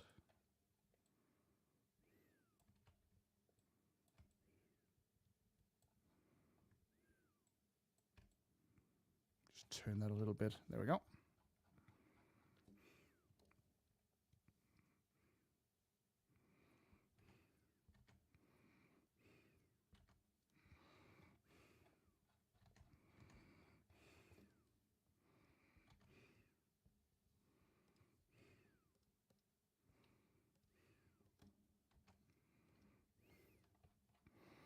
I'm not even just European. I'm Scandinavian and not Swedish or Norwegian, so I basically don't exist.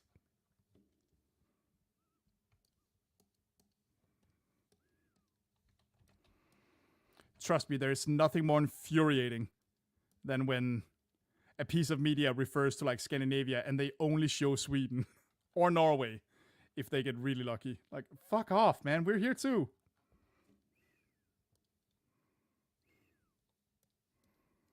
Okay, I can name a few more things that are more infuriating than that, but it is irritating.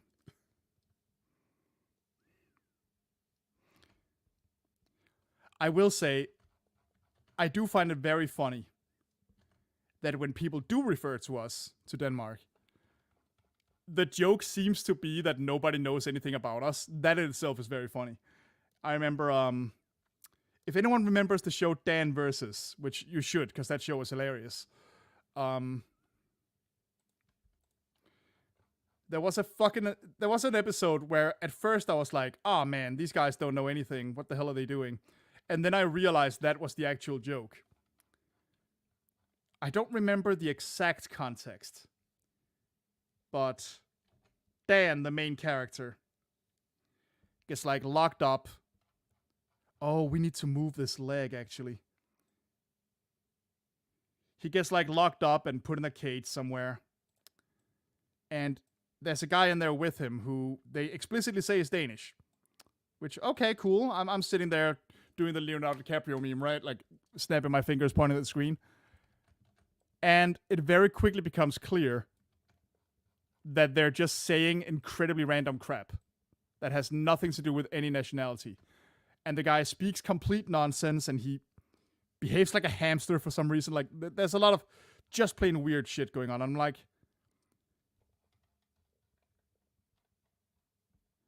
oh, thank you. I actually don't much like my my digital sketching. Look how messy this is. But that's because I like cut and paste a lot of it. So in the Dan versus episode, at first I was like, well, that sucks. They didn't actually look up anything about the country. They're just messing around. And then I realized, oh god, that's the joke. The joke is that, you know, nobody knows anything here, so we can just say whatever the hell, and audiences will probably take it for granted. And then it became way funnier.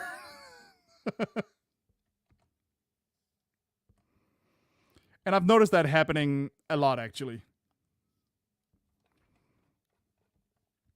That's also why I like Eurotrip a lot.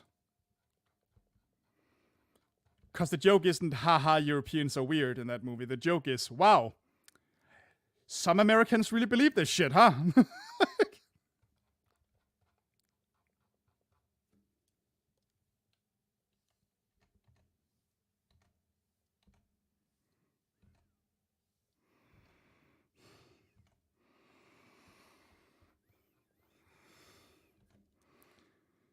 And you know, I'm not gonna argue that stereotypes can't be harmful, but they can also be very funny, let's be real. Especially when they are born from just a little nugget of truth.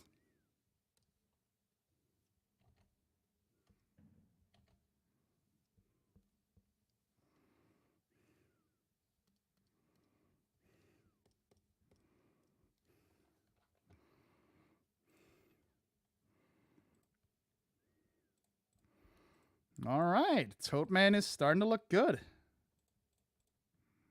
Oh, welcome back, Pink. I just saw you now. Sorry.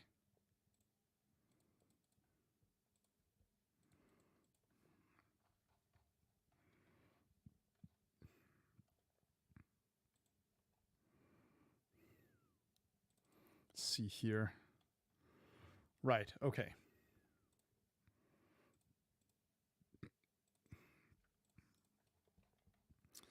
Boy, you love that joke, and it gets funnier every single time you tell it.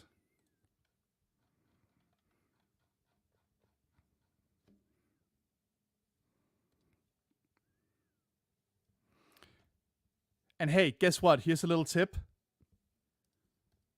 Most people can laugh at stereotypes about themselves.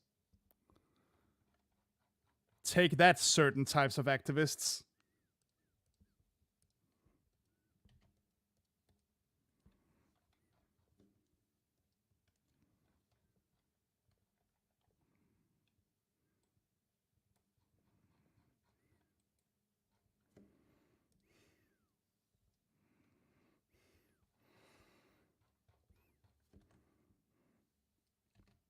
And by certain kinds, I mean armchair activists who think it all begins and ends at whining on the internet.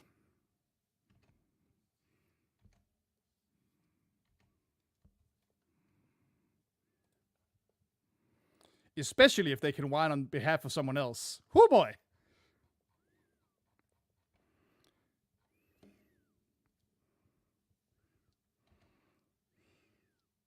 Nothing quite like being told by someone else what you can and can't think is okay.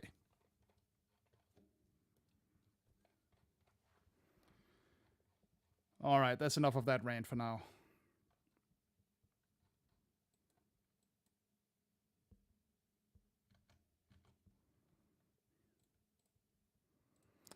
Okay, see, now we have a little problem.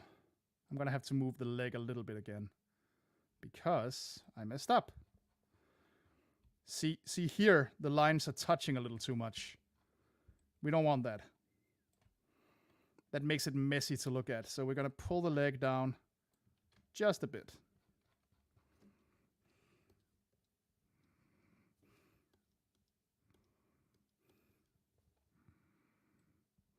I probably lost some viewers with that rant.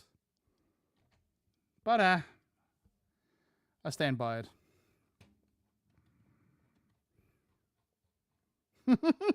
That is pretty good. I like that. What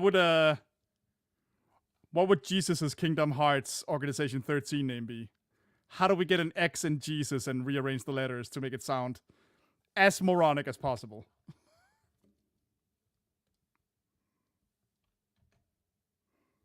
Juxus? Jexus? Jexus! Nah, that's too close to Jesus. Shit, that's actually hard. How do we do that?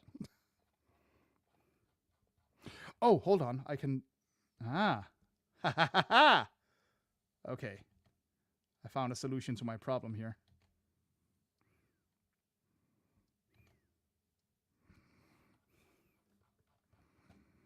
Jesus X. That just sounds like... That just sounds like if the Catholic Church made an energy drink.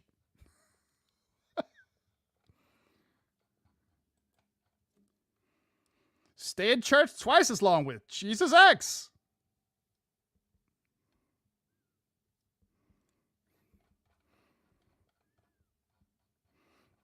For those long nights of self-flagellation.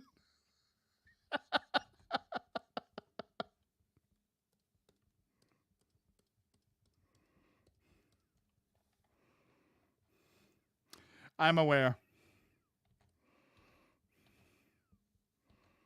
At least I'm aware that's how it's being used.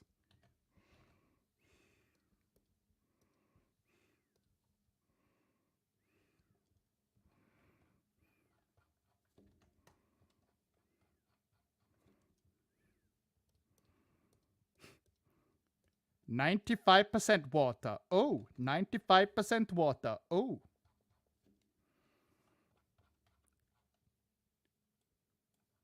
Toxic mineral make your bone stem stronger.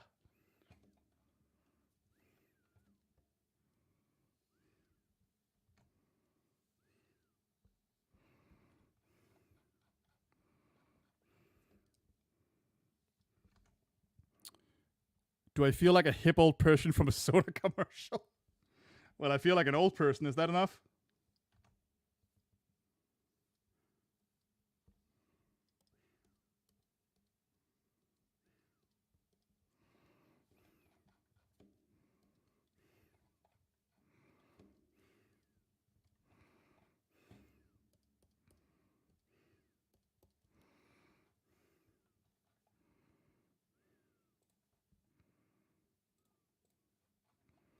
I hope what I'm doing is making sense to you guys, by the way. I'm just trying to I'm trying to get his body to both make sense and look a little bit more like an actual machine with some depth.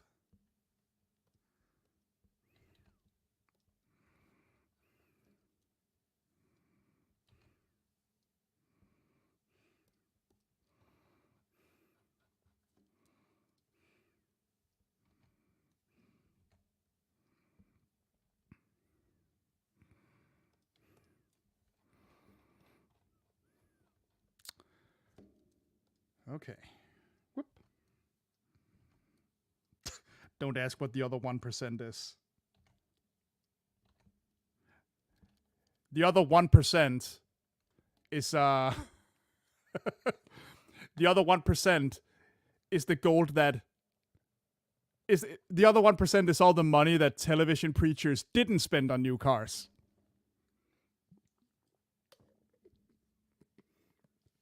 You know the ones I mean. I forget if there's a proper name for them, but you know exactly the ones I mean.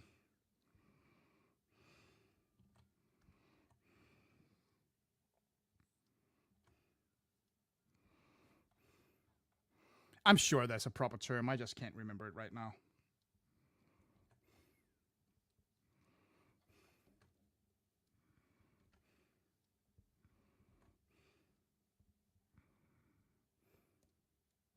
Televangelists. That's the word I was looking for. Thank you.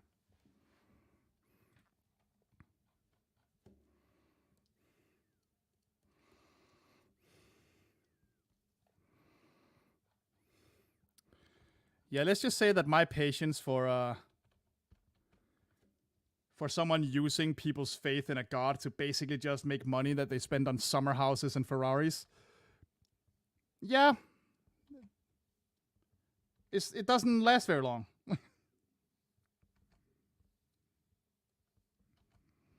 And I know it's a stereotype, like we just talked about, but I also know they do exist. Like, there are definitely some of those assholes out there.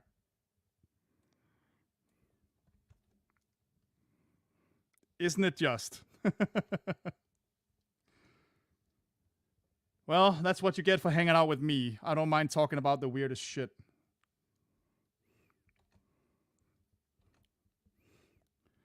It's a lot more fun than a lot of other small talk I hear people do, so.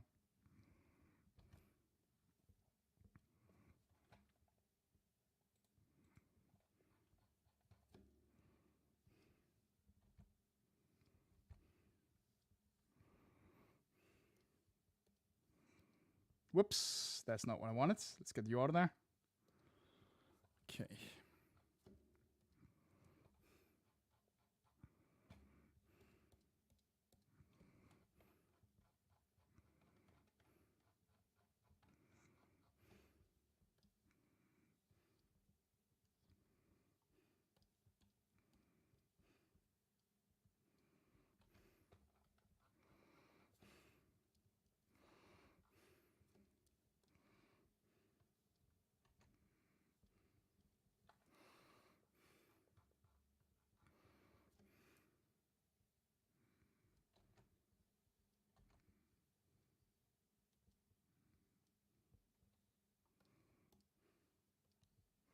Okay, that might be a little too deep. So, more like that.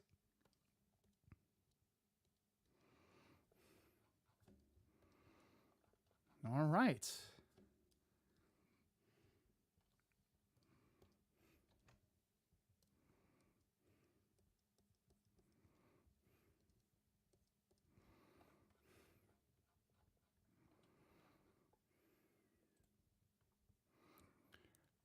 Oof. I mean, removing the eyes almost makes him look kind of scary. Another off topic. How would you reboot an old cartoon franchise that hasn't been around in a while? Obviously, it would depend on the cartoon in question. Like, I would need a specific one to work with.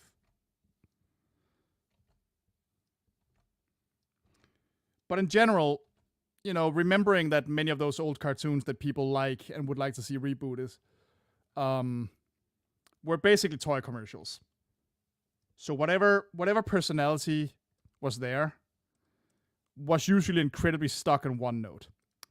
I think one of the best approaches is to look at these characters, figure out, all right, even if they're one note, what is the one note they have? And then build from that. Like, oh, he's the smart one. Okay. In what field is he smart? Why has he chosen to focus on this? What does that mean for their self-esteem? Do they get picked on for it? Are they confident about it? All that stuff. And of course, the golden rule that I think more people should think of is make the show you remember watching, not the show you actually watched. Because, as kids, we took a lot of stuff for granted and didn't really question certain things. So there's a lot of stuff that we remember as being a lot cooler than it actually is.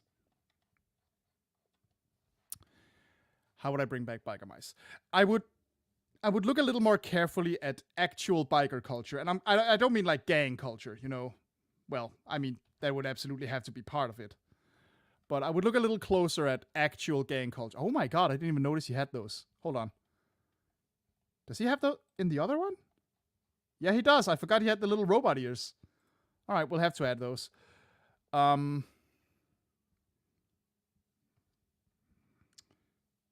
I would try to incorporate parts of it. Some of the more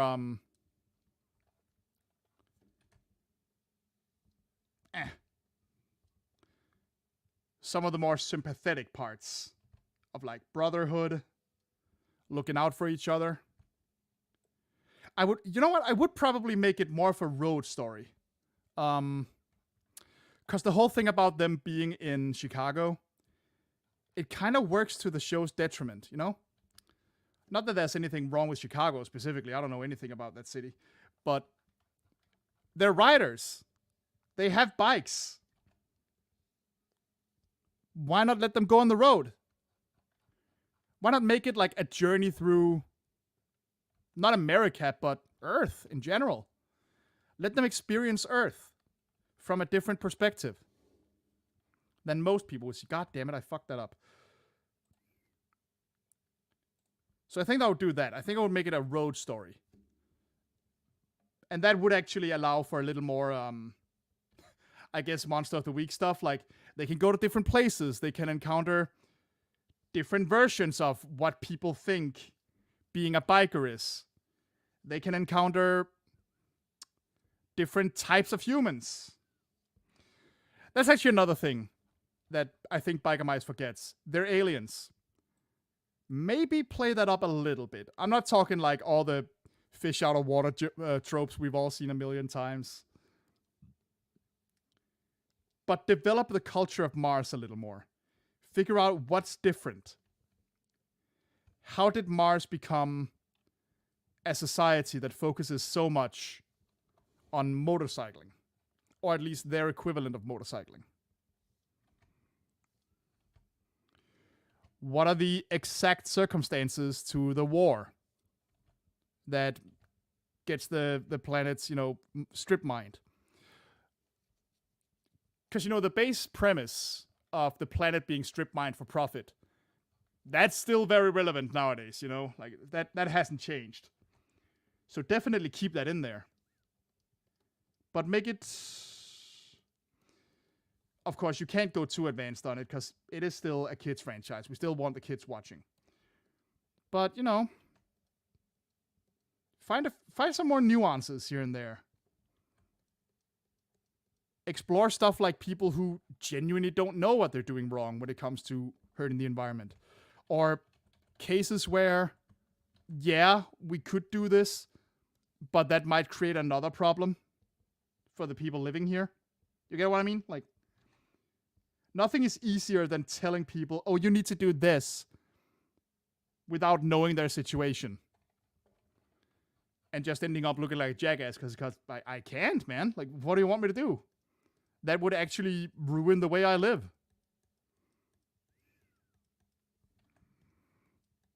I hope anything I'm saying is making sense. So yeah, put them on the road. Still have Charlie with them. She would definitely need to be like their guide to human society. Also, she's just fun. And find a way for them to explore the world a little more. Have there been other aliens on the Earth before? And don't pull some crap like, oh, all pollution ever was actually done by the Plutarch. No. We don't need that crap.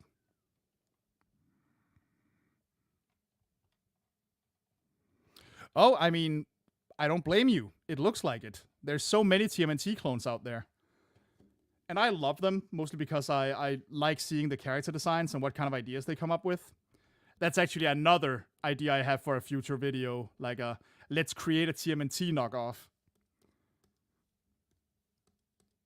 Where it's like, all right, give me an animal, give me a profession, and give me a villain type, give me a favorite food, something like that. And I would have to create a team of 4. It's almost always 4, maybe 3. A teacher / leader / advisor character, and a human sidekick. Gotta have the human sidekick. I think that could be really fun.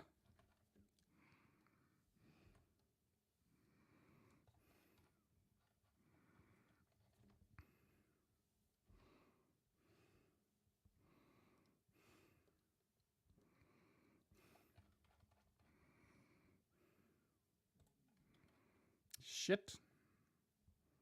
Come on, rotate right. There we go. That's a little better.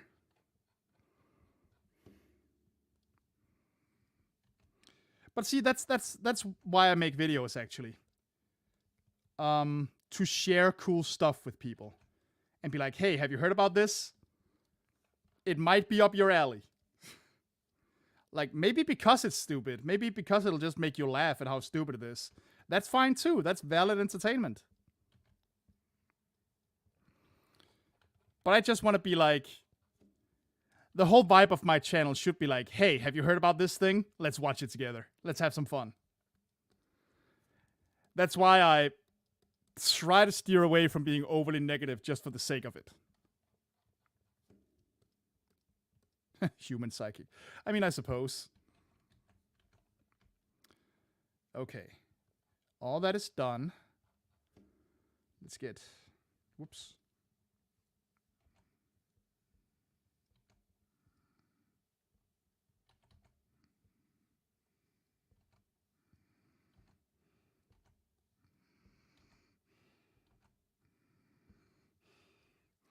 But yeah, no, obviously I meant sidekick.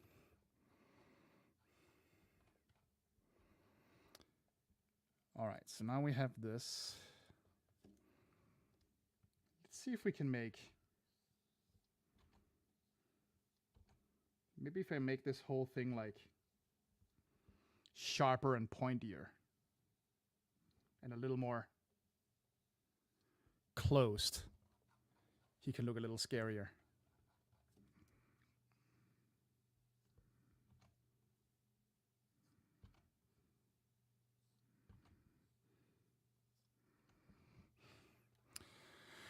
Okay, that's not quite working how I wanted it to. This is something I'm always bad at. Making the second line in something like this that actually still follows the original somewhat closely. It is harder than it looks.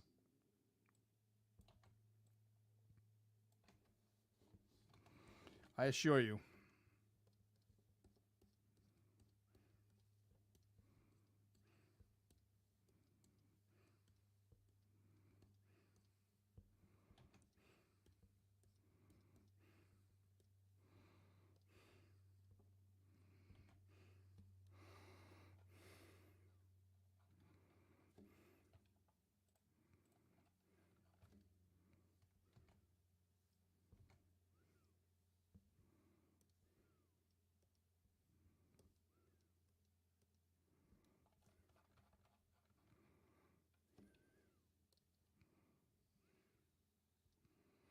So, you know, if I did that video, it could be like, I don't know, wrestler tigers or whatever. Shit, now I have to make that, don't I? Oh well. You know what I mean. That would be the idea. Just like, hey, name an animal, name a type of warrior / other profession, and we'll see what we come up with.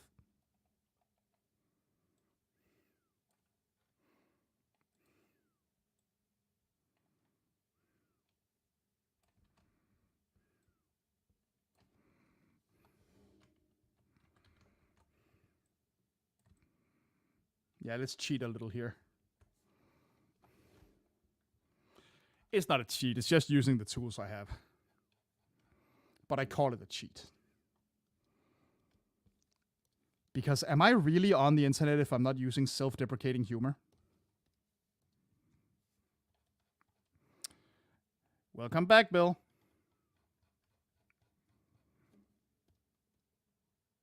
Oh, you're not annoying everyone. Only a few of us. I'm kidding.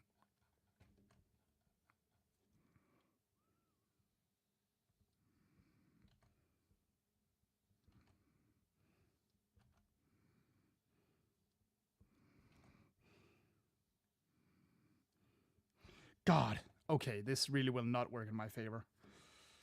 Ah, that's annoying. Okay.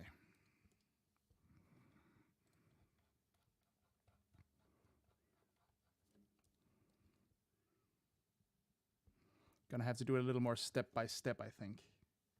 And then clean up the lines afterward.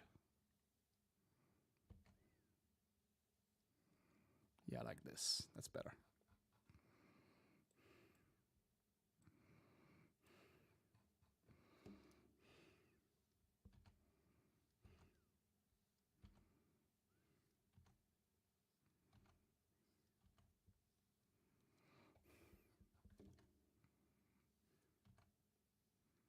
Come on. Meet the line. There we go.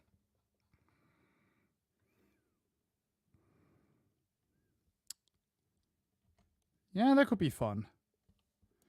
There's definitely, in terms of like fiction addiction episodes, there's definitely also still a lot of TMNT knockoff shows I could talk about.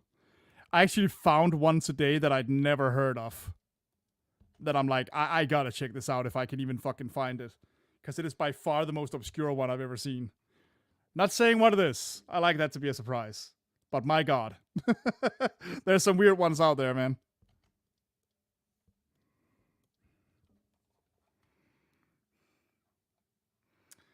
Okay, now we got him. That took a while. So now we need to make his funny little robot ears up there.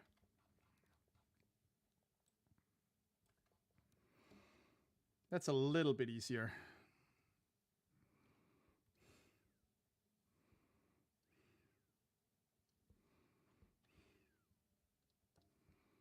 But only by a little bit.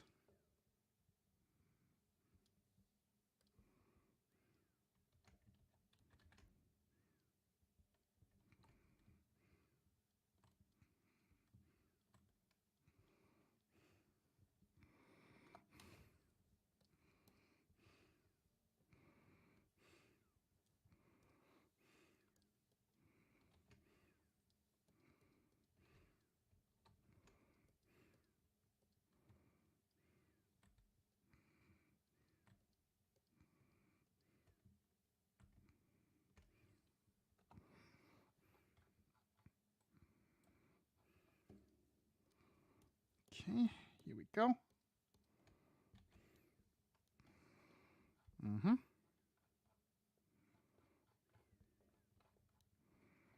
But okay, so now I have to move that around a little too.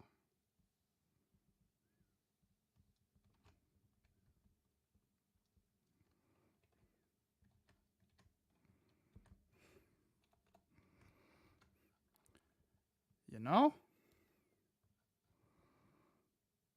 If we leave out the eyes and just make those his eyes and this a sort of mouth, he actually looks kind of freaky. I know I say we weren't going to redesign, but that's just a thought I have.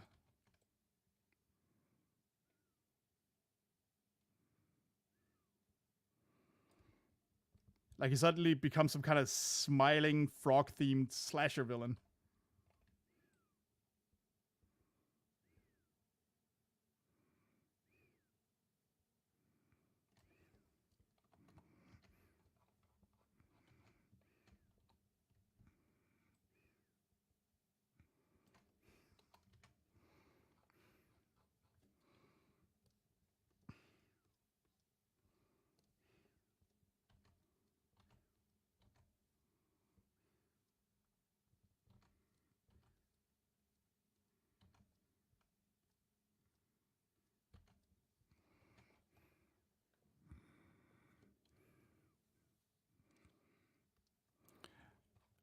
One I do want to do when it comes to TMNT ripoffs eventually, I do want to cover Cowboys of Moo Mesa sometime. Just because it's so ridiculous, and because, like, it unironically has one of the coolest fucking theme songs ever. Like, I'm sorry, it just does. And I want to talk about it.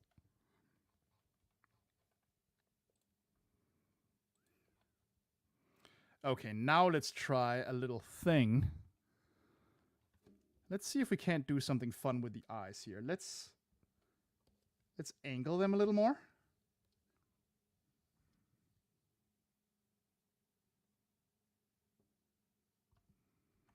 And let's try to make like, oh, you know what? Hold on. Weird idea.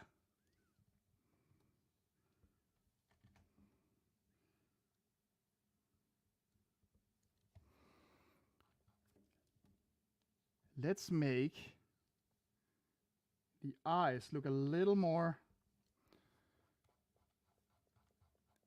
toady and robotic at the same time. Like there's some kind of circuitry going on here.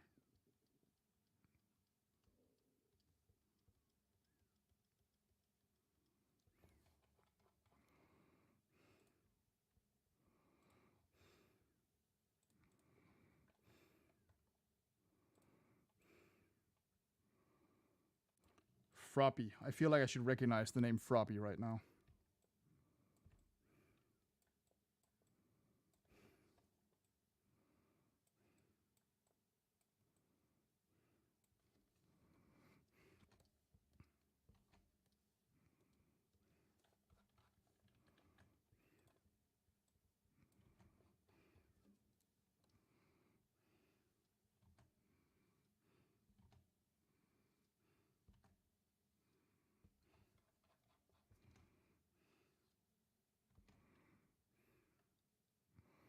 Oh, there are.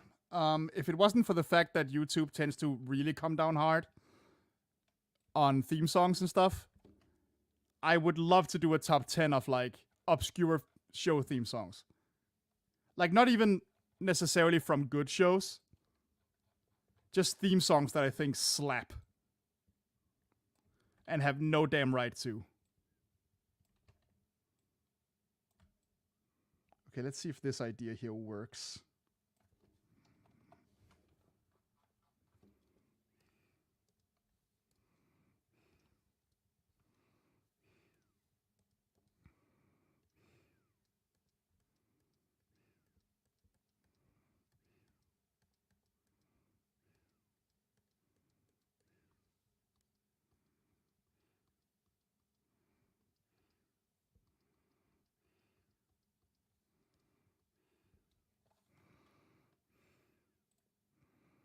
That is not awful.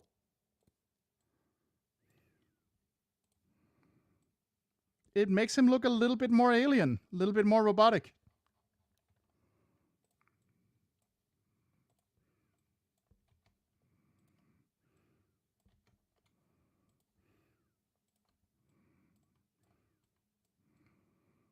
I think so. That's the idea. Yeah, I was going to color these red and give them like a glow in the middle.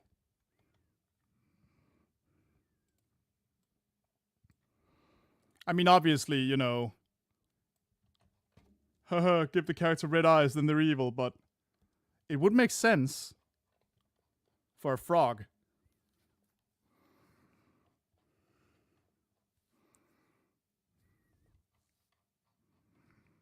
How about we also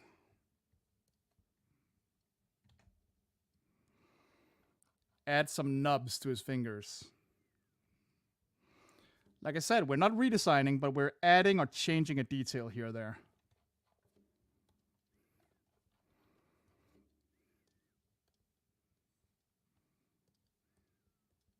You know those little toad nubs? Or, well, frog nubs, but we are kind of mixing together frog and toad tropes at this point. I don't care.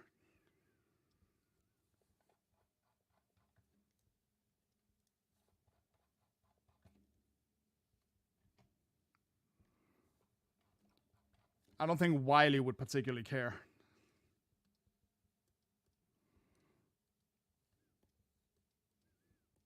Dude made fucking Tomahawk, man. I don't think he cares about accuracy.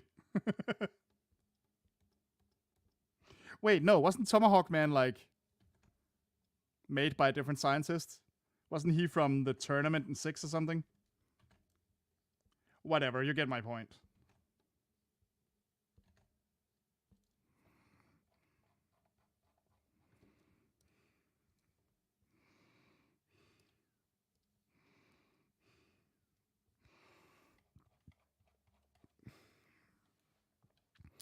All right, I feel like that adds a little.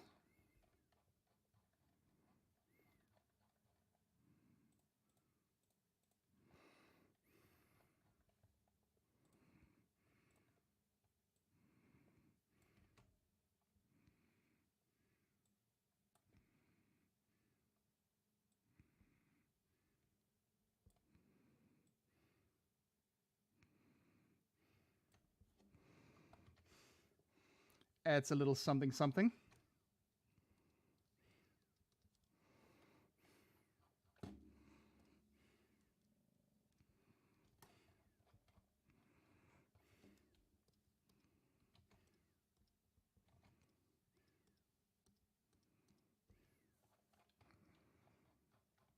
Let's do another trick that normally I would think is kind of cheap.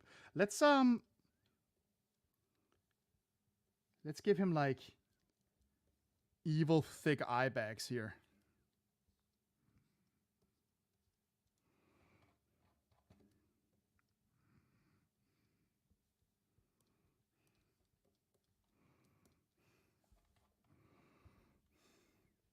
Okay, okay, I don't hate this.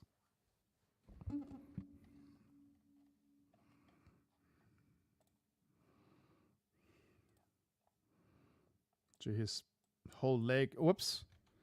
His whole legs look like it's a little thin right now, so let's make that a little.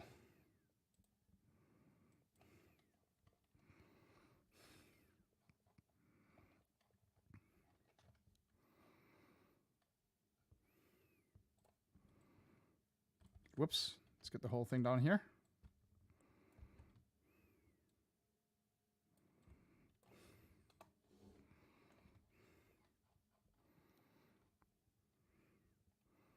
I'm loving this.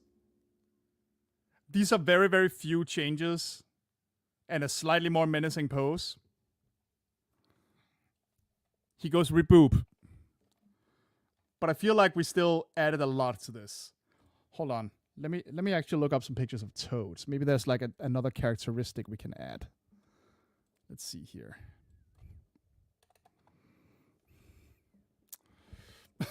The third picture when I search Toad is a Mario Toad, because of course it fucking is.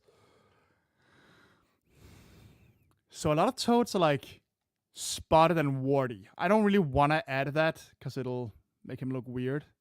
We could add a...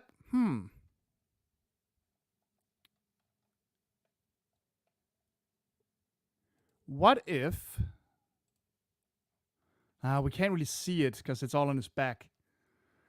I was thinking about what if we added like a bunch of little screws to his back in random places and kind of make them look like warts on a toad, but I don't think that'll work.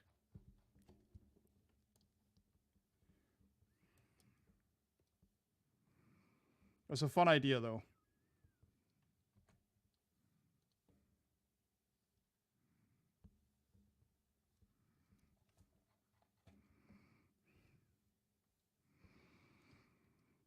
But like I said, we can't really see it from this angle anyway, so it wouldn't work.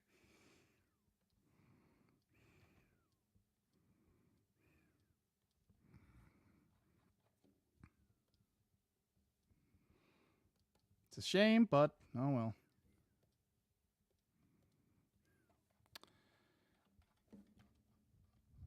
So let me actually real quick see if I can find a video of Toadman's fight. I don't think he has much in the way of moves. What is his weapon? What is Toadman's weapon? I forget. All right, let me see here. He jumps around. He does a weird little shimmy with his body, so that's fun. And this is someone using the weapon he's weak against, so he makes it rain.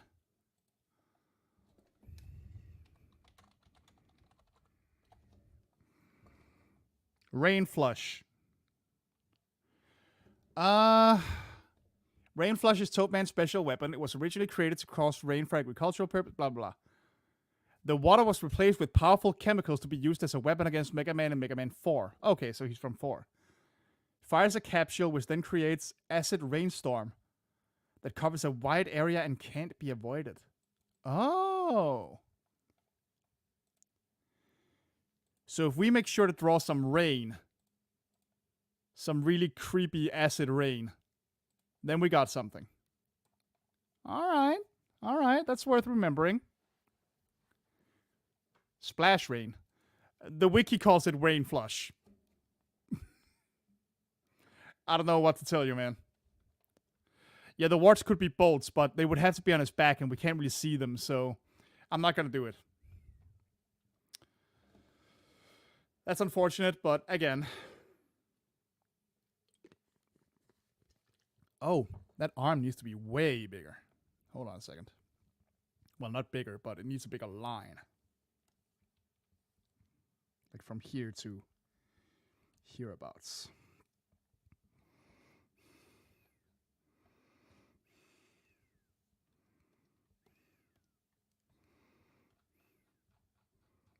Yeah, that's better.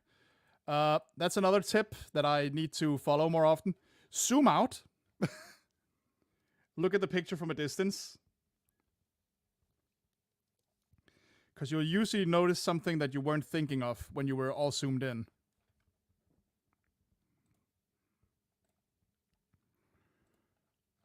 Alright, tell you what, let's give him some color, and then we can figure out what we do with that acid rain idea afterwards. Let's color this bad boy in. So we'll put a solid dark blue behind him. That should make any coloring mistakes I make pop out quite easy.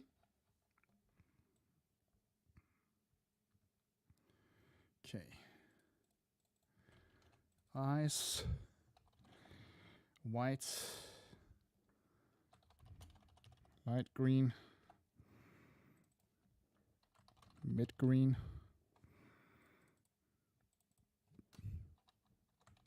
Orange. Black. Oh,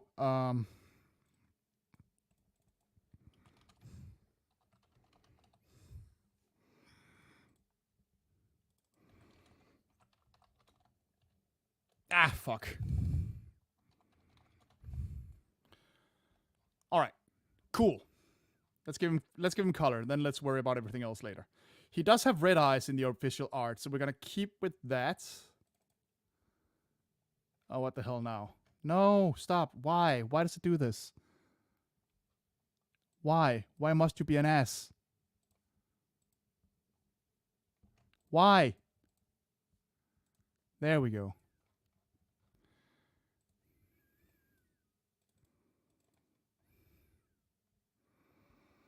Okay. Oh. That's interesting. His white parts actually are white. Like this here. And this. It's just that the shading makes it look more green than it actually... I am going to make it a little bit more off-white. I might want to play with the colors a little bit at some point.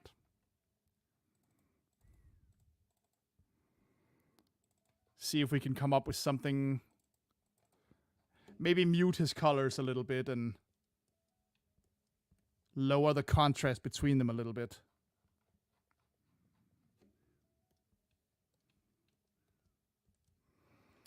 Okay.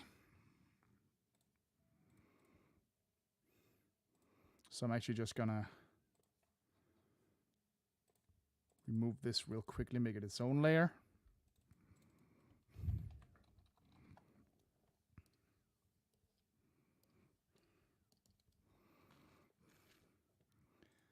Okay then. then we have the actual green. I'm going back. We're going to be using these colors at first. And then we can tone things down later.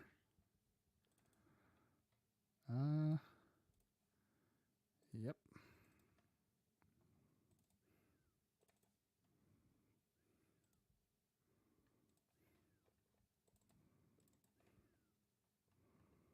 Mm-hmm. All looking good. Oh, hold on.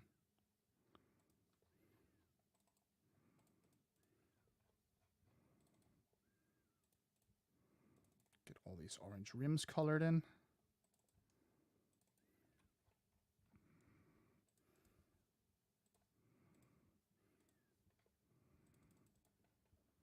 And then got to do that up here too. There we go.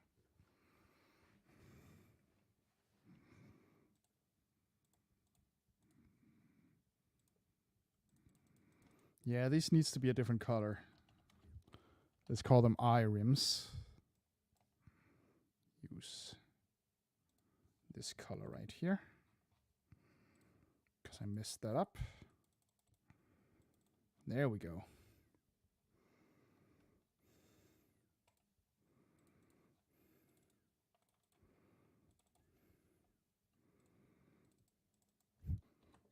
Top eyes. And this deep, deep yellow. Yep. That's his suit. And then we got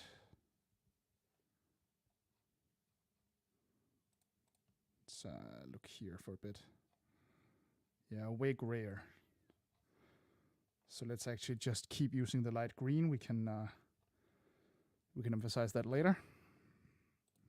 When we shade, boom, boom.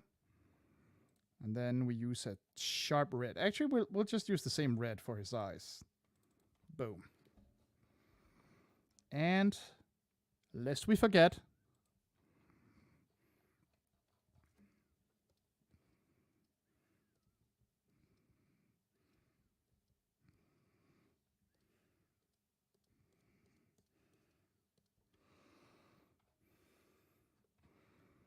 and then we need skin. And this is actually one thing I'm thinking will change. Like, instead of just regular, not regular, but instead of like this skin color, we might make it more greenish. And maybe in there we can add not warts, but some kind of pattern. We'll see. He's already looking a little bit, well, I don't know if he's more menacing, but he's definitely menacing looking. Okay, then. So, gotta get some shading in here.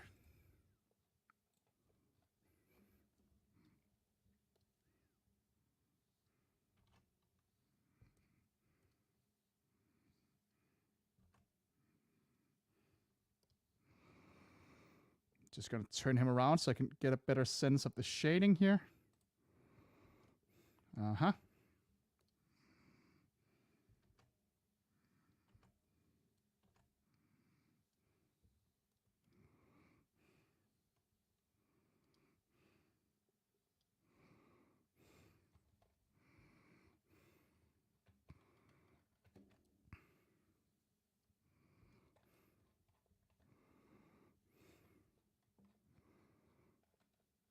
He just had dinner.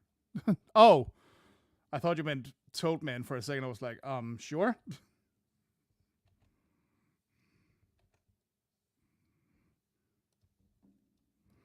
If you say so.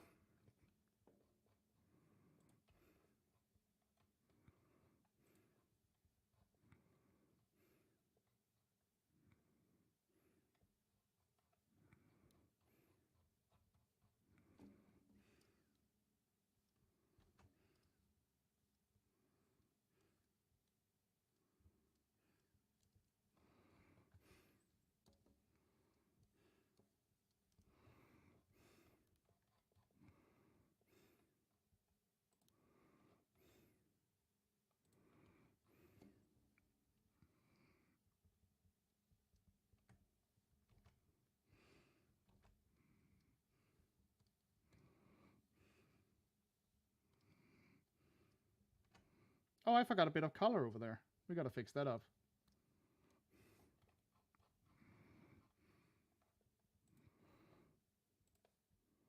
That will be this.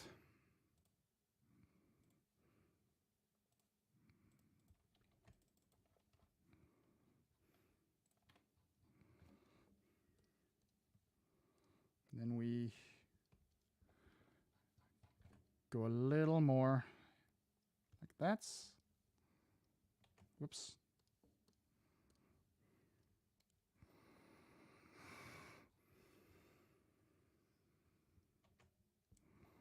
Okay, so.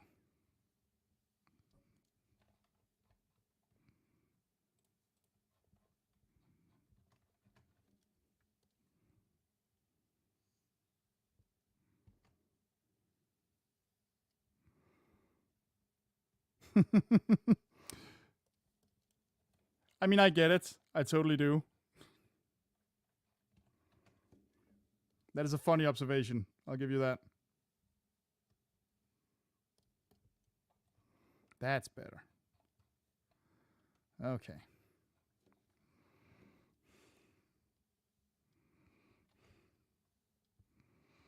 Oh, hold on.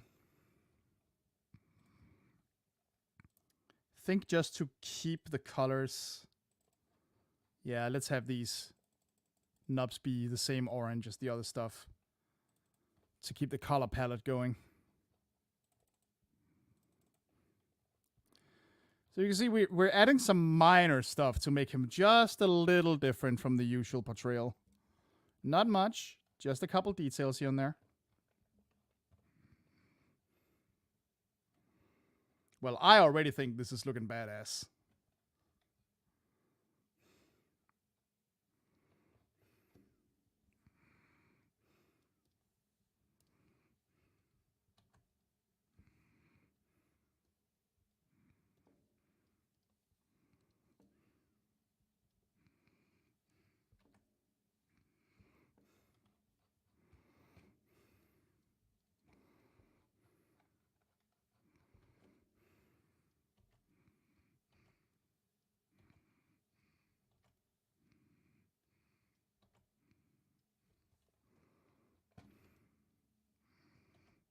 Go a little more detail with shading in places.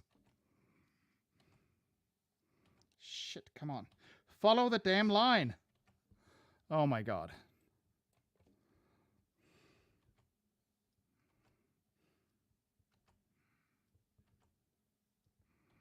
Come on. Come on. There we go.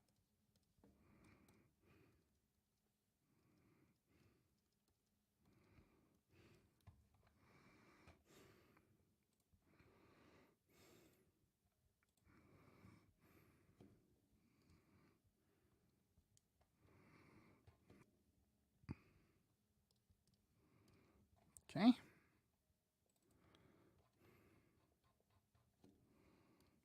And then like that. And like that.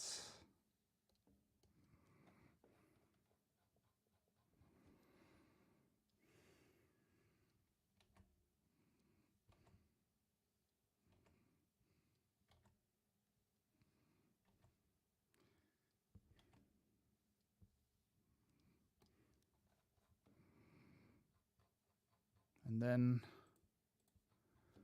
these two while I'm at it.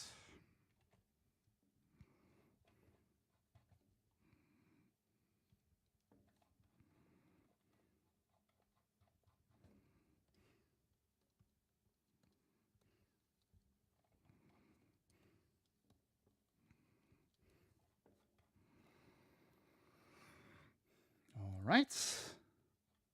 Now we go for the light green.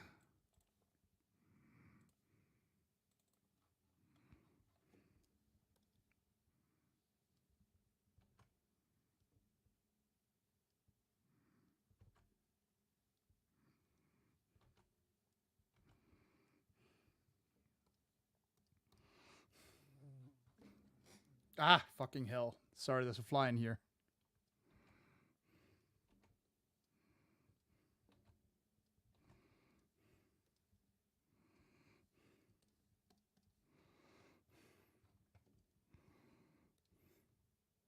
I am using vector lines. That doesn't mean I get them right every time. I still draw my lines traditionally, but they are vector lines so that I can move them around and fix them up.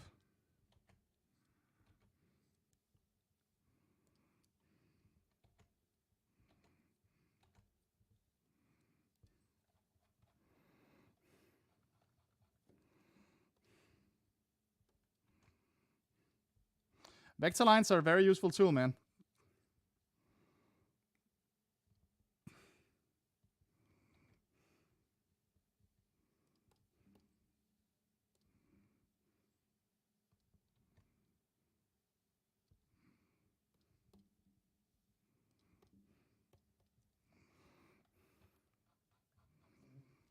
God, this fly is very insistent. Get out of here, you stupid fucking thing.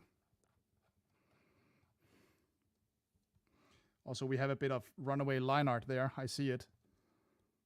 Let me get that in a sec. There we go.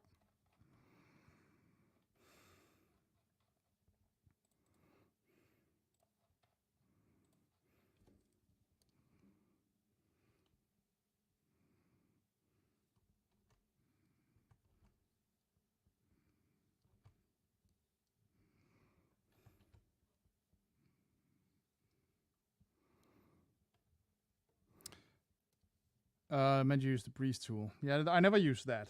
I mean, all tools have their uses and their problems. I definitely have run into issues with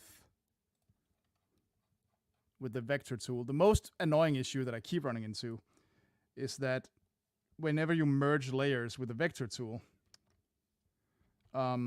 it remembers where you erased things on some of those layers, so it might fuck up your lines, which you might have noticed once or twice while I was working on this. So you have to like draw over them again. That's a little annoying and unpredictable, but nah, it's not that bad. It's always important to remember that all of these tools, no matter how much they help you and whatnot, they are still just tools. There are times where they aren't applicable, and they're not a substitute for skill. You still got to practice. You still got to know what you're doing.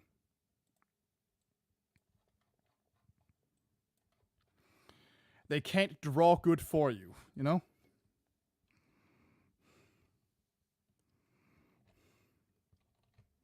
Whoa, okay, that wasn't supposed to happen.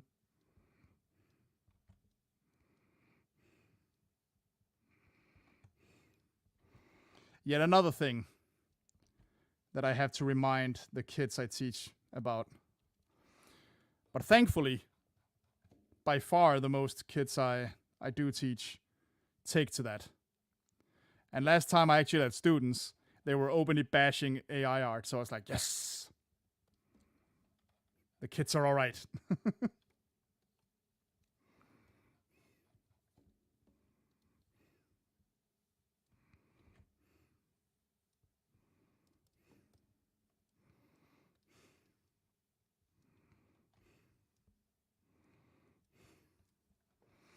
But yeah, I'll sometimes get questions like, how do I make it do this? And I'm like, you don't, you draw it.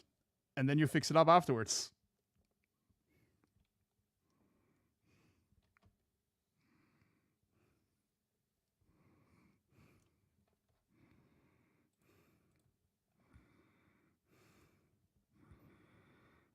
Thoughts on the reviews for the Crow remake? I haven't read them. I also haven't seen the original Crow in a long ass time. I have it on Blu-ray, so I really should just get to it, but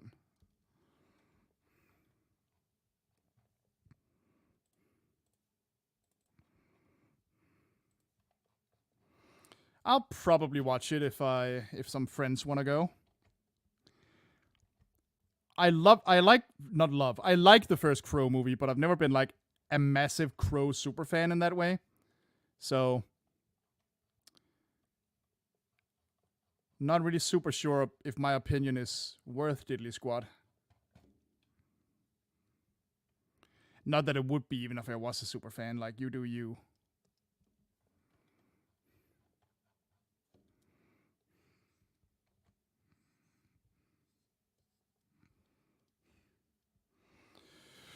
Remember that, guys. Whatever content creator you follow, at the end of the day, their opinions are no different from yours. They're just opinions.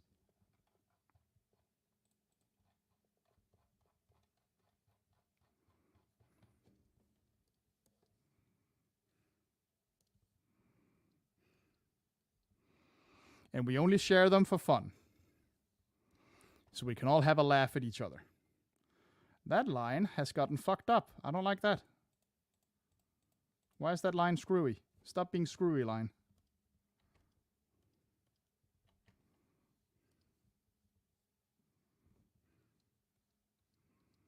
There we go. Fixed that right up.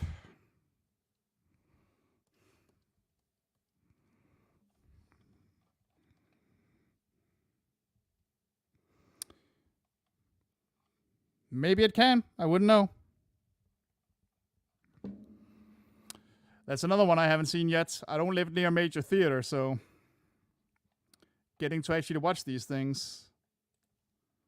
I do have some tickets that I can use, some free tickets, but I need to actually be in a town that has a theater that actually shows these things first. Welcome to living in rural areas, where the local theater only shows family movies or whatever they think the plus 60 crowd will like, which there's nothing wrong with. There's plenty of those movies I like too, but yeah, don't expect any of the new sci-fi films or Marvel movies or whatever.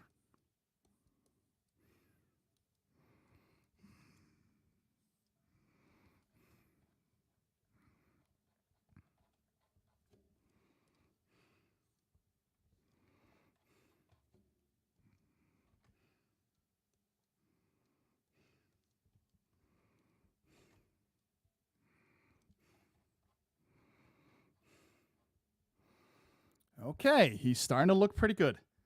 I'm going to tone down the shading a little bit here.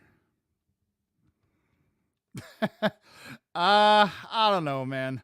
Spawn is... I tend to call Spawn a movie from the time where CGI almost was good. Like at the time, it was amazing, and we were like, oh, hell yeah, look at that, that's so cool, you know? But it wasn't, let's be real. Like, even Blade, which is a movie I fucking love, and where I think it has one of the best final fights of any movie ever. Even that one, whenever they go nuts with the CGI, I'm like, oh, fuck me. Like, Deacon Frost putting himself together after Blade cuts him in half, it looks like Jello. It looks like someone threw a pudding cup in the air. It's terrible. But at the time, it was exciting and new and cool. And Spawn, I haven't read a lot of Spawn comics. I want to at some point. So I won't say anything about accuracy or whatever, but Spawn cripples itself by going PG-13.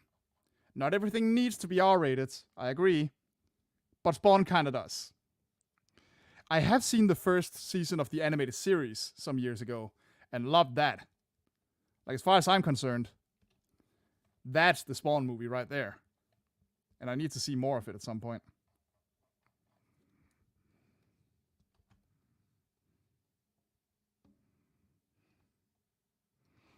There's plenty to like about the Spawn movie, don't get me wrong, but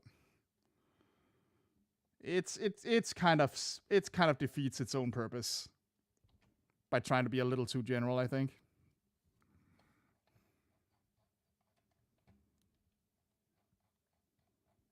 What's this about the bucket?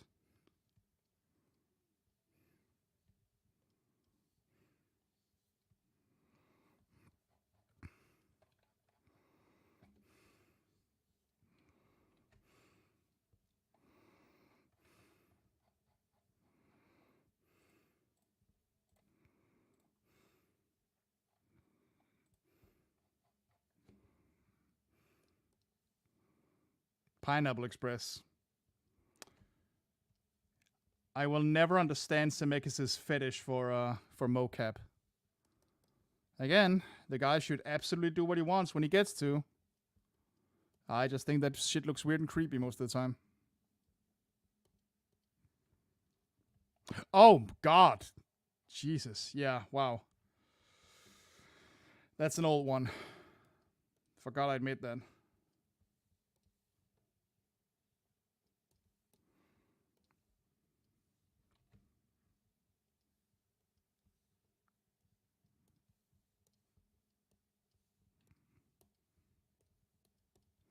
Fuck. See, this is another thing that happens with the goddamn tool sometimes. Okay.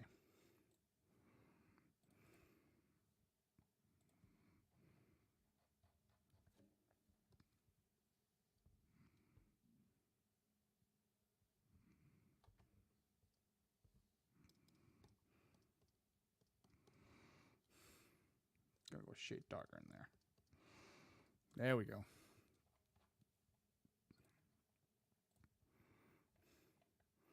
Boy, you are just throwing movie titles out there, huh? I haven't seen Blue Velvet in a long, long time. I don't remember much of it.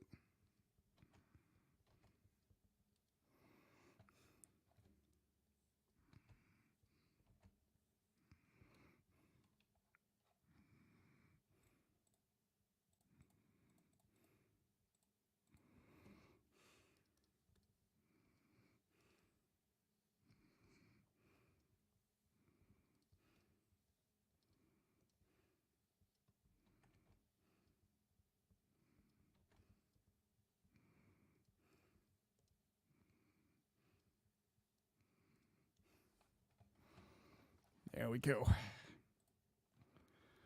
Okay. I haven't followed anime in a while.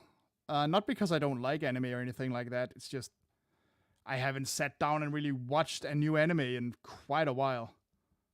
So most of my recommendations would just be more old school stuff because I'm a cranky old man like that, I suppose.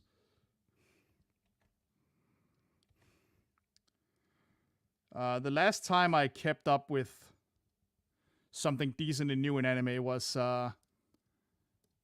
when season 3 of Mob Psycho 100 came out, and one of my friends was super excited about it, and I decided, hey, might be time to actually watch the whole show now that the third and final season is coming. And it fucking ruled.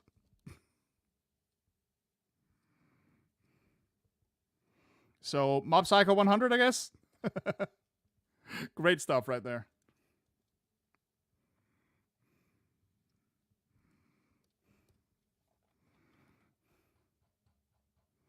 Oh, actually, hold on.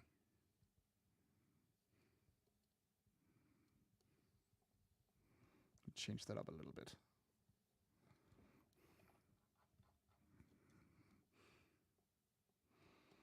In terms of anime movies, there's a few. Outside of the usual Satoshi Kon or Ghibli, I would definitely recommend.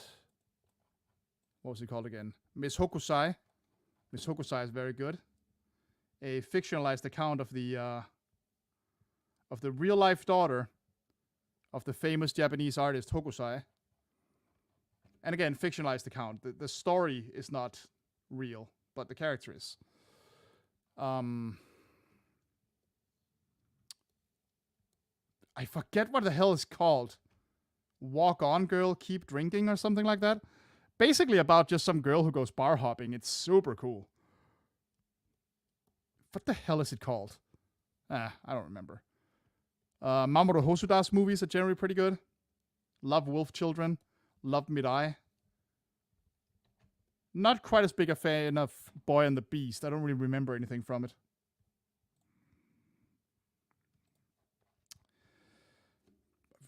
Wow. I appreciate the questions. I'm just surprised. Best Gene Wilder film. I don't think I've seen that many with him, honestly. I mean, Charlie and the Chocolate Factory, obviously. Willy Wonka and the Chocolate Factory, sorry.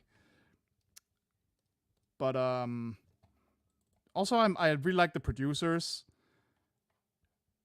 I haven't seen it in a hot minute, but See No Evil. See No Evil, Hear No Evil is very funny. With Richard Pryor. I actually should watch more of the movies they made together. I've only seen that one. It's very funny, though. Of course, he's great in Blazing Saddles, don't get me wrong.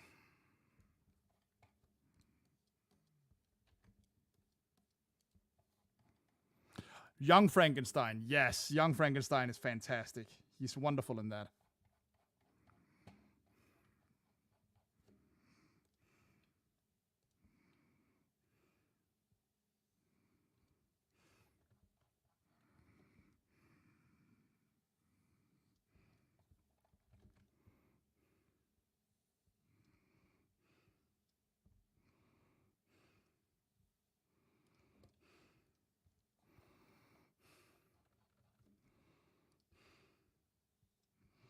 Right, the shading on this one is taking a little longer than I expected.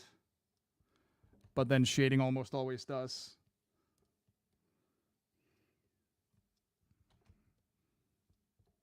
Yeah, we're definitely only doing one character today. I'm not skilled enough to do two in a particular hurry.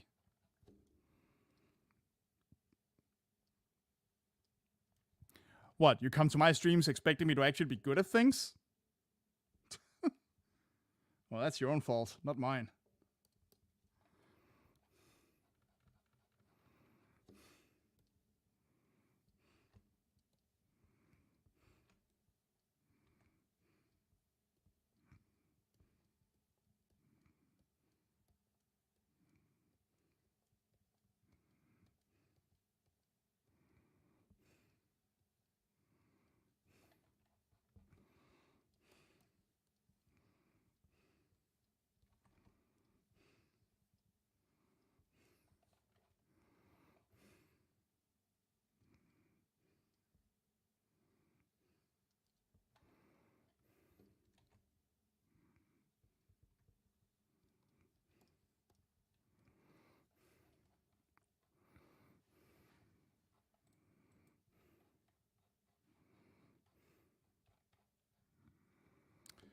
I've only seen episodes of the old version of MST3K. Love those. I'm a basic bitch. Hobgoblin is a great episode. Hobgoblins. That is absolutely one of the faves.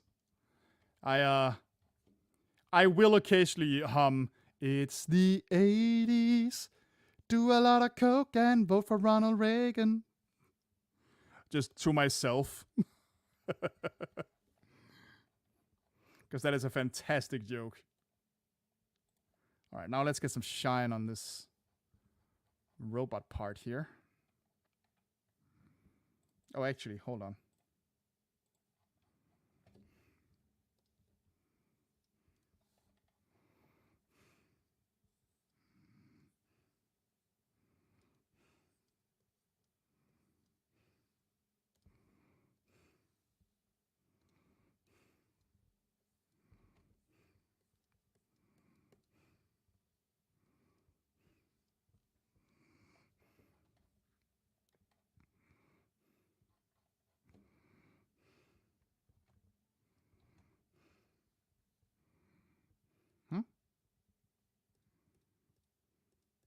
Oh, I see. Wait. Have I been fucking up? Yes, I have. Alright. Oh, sweet. I'll have to watch that later. I love Brutal Moose. I don't suppose it happens to be a Brutal Foods? That's like my favorite thing he does.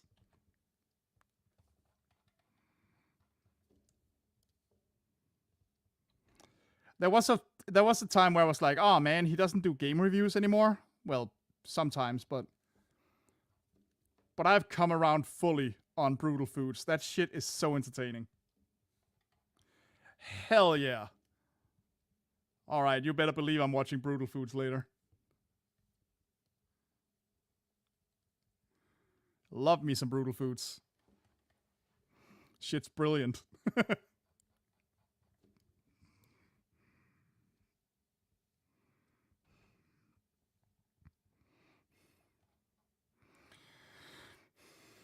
Right. Do his boots shine? They do a little bit, so let's give them some shine.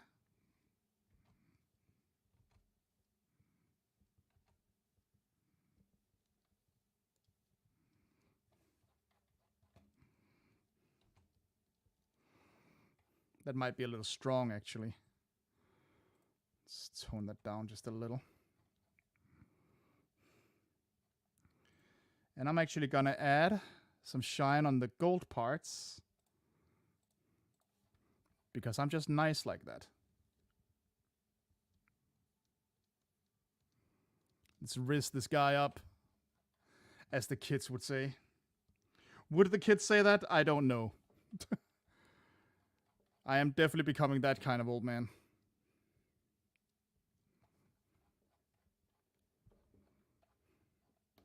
Okay. Now, let's get some color on the skin here.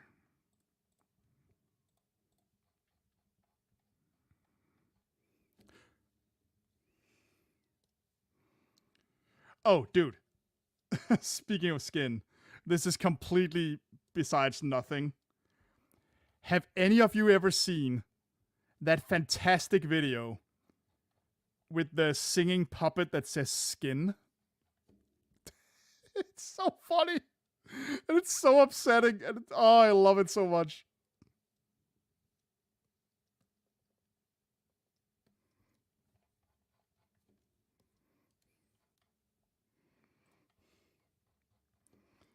I'm gonna wait for a response before I explain what it is.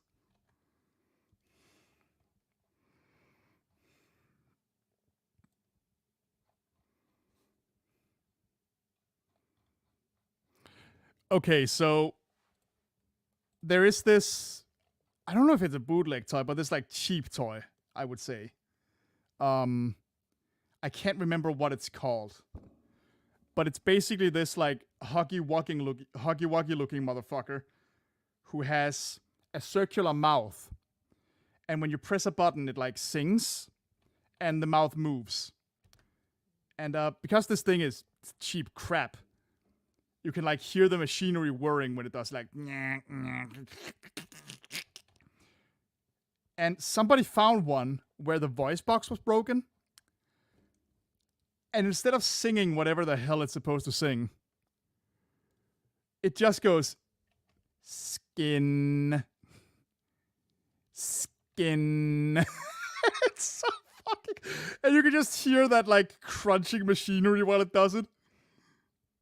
It's so upsetting, but it's so funny. It's the scariest fucking thing. Skin. Can't remember what the hell the toy is called, but it kills me. Maybe literally. It's just so funny to me.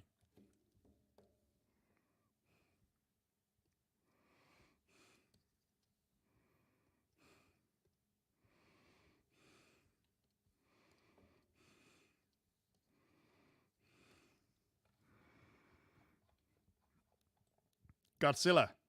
Godzilla always wins. Sing along, Magics. That's the one. Ah, they're so funny. Or at least that one is. I love showing that to people who have never seen it before. It's they're always like, yeah.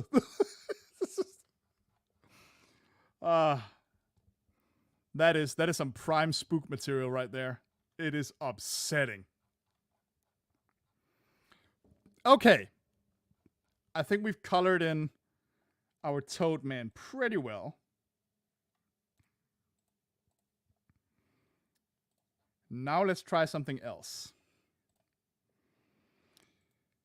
I'm gonna try to just take all his colors, make a copy of them all, get them down to one layer,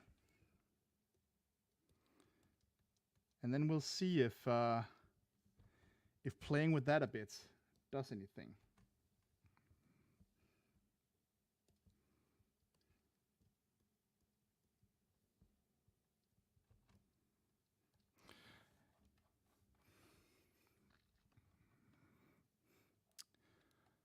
All right, so I'm gonna make a copy of this. I'm gonna call it color for now. Color, copy. That's a lot of layers, but it's fine. Now we'll put it all together as one big drawing. Oh, one big layer, I mean. And then I'm going to play a little bit with the contrast and the and the saturation and such. See if we can get him a slightly grittier color palette. So let's lower his saturation a little bit. Oh, that's cool already. Make him just a little darker. Yes. No, don't change his hue much. We're just going to mute him a little bit.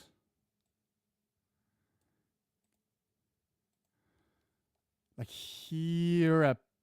Nah, that's too much. Hereabouts. Let's see how dark we can make him. That's too dark. This is pretty good. And then, on top of this, we're gonna take a couple of the colors we already have, like the top eyes here and the red eyes. We're gonna put those back in. We're gonna go add and add glow. Gonna give them a little bit of blur.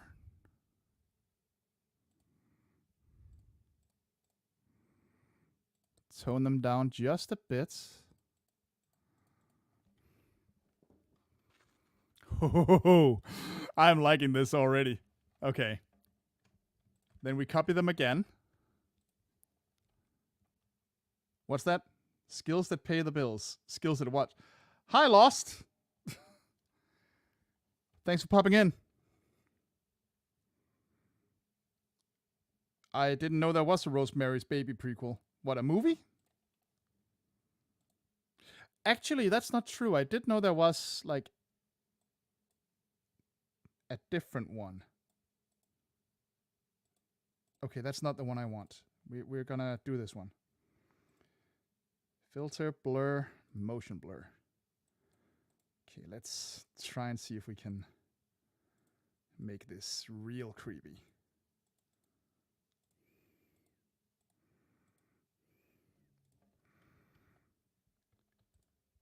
Okay, come on. This is scary.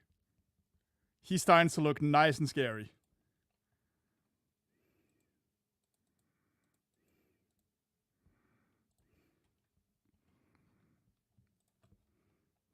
Let's take this and put it on top of the line art, actually.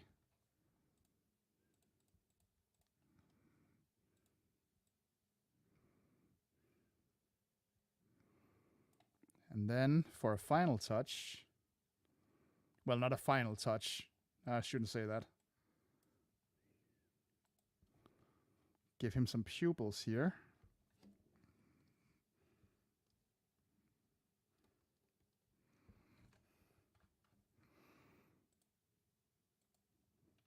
Give them a round of blur. Go add glow. Turn them down.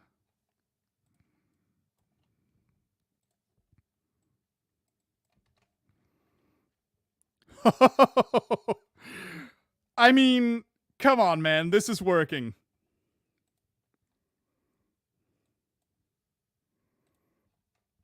He is definitely looking scarier.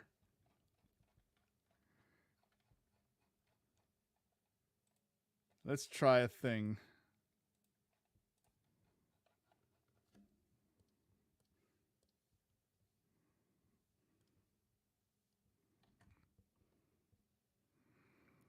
Let's put the original color back.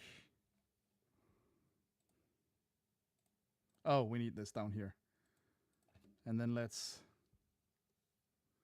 see if we... Whoops. Oh, I forgot to shade in his arms. Like the black parts. I'll do that in just a sec.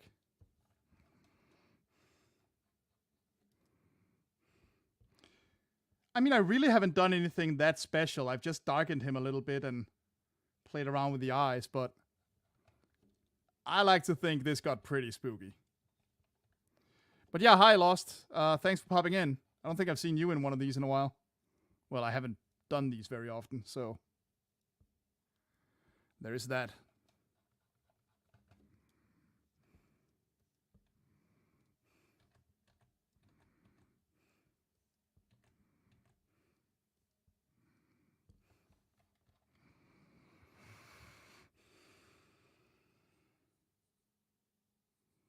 See if we can make the eyes a little more.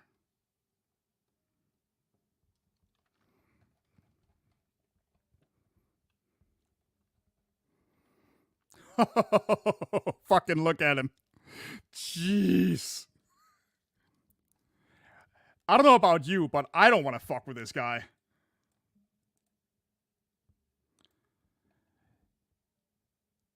Maybe. I mean, people seem to have liked the new Ghostbusters movies well enough.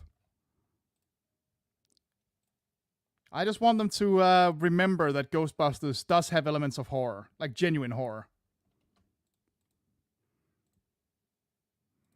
Now, why is it doing this? I don't like that. What's happening? Hold on. Ah, there it is.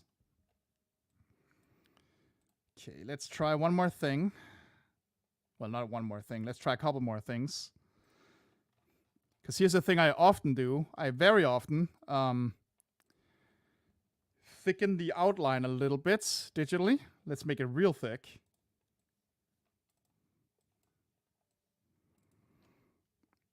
And then let's make it a very, very dark green.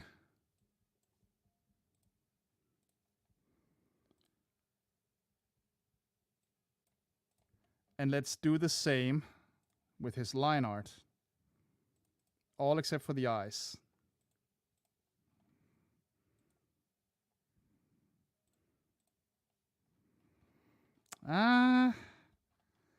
Not quite dark enough.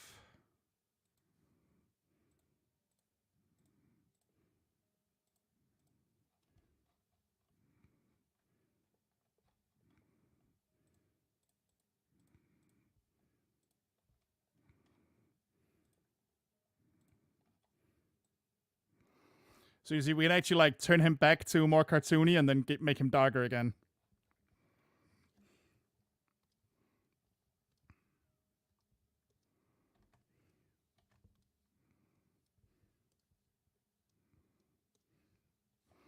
Let's blend some of these places a bit so it's not quite as egregious.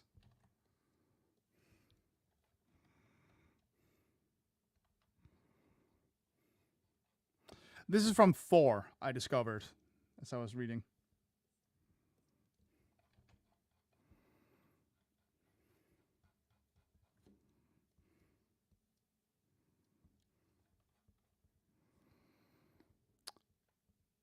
So you know what? Let's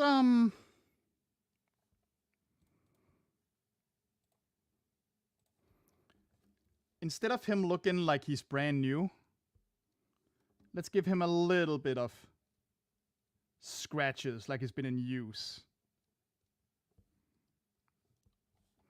Not much, just a little bit here and there. To show like, oh shit, this is actually an armor that has taken hits.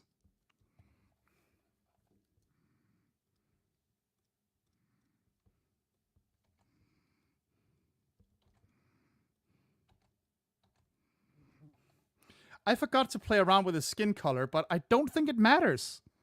I think it actually works very well like this.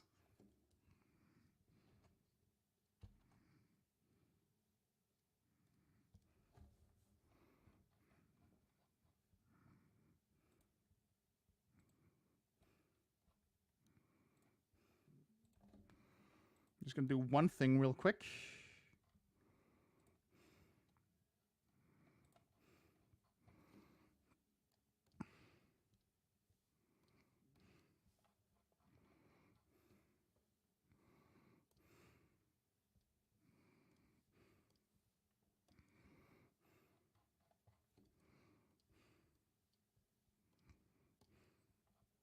Whoops, all the way. There we go. And then we'll reactivate this. Oh, crap. Wrong layer.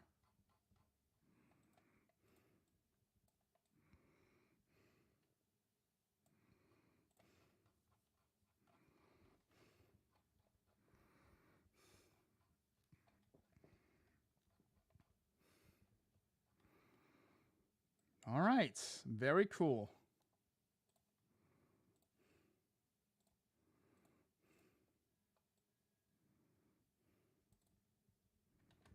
Way darker, like that.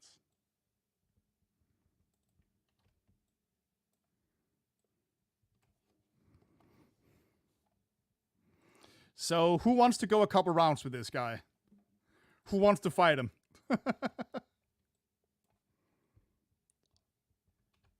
You're gonna have to remind me who Eliza Dushku is. I don't think I'm familiar.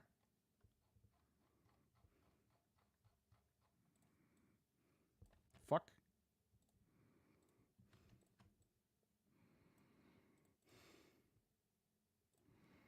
Then let's just see if we can do one more little cool thing here.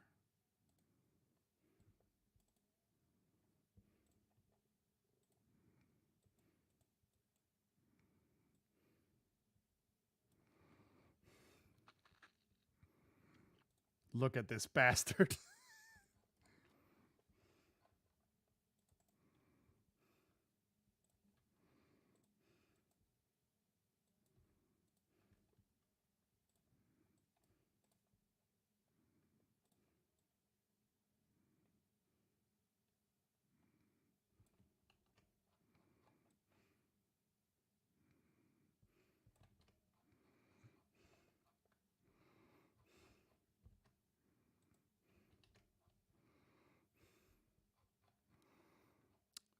No, I don't think so. Or at least I'm not particularly familiar if I did.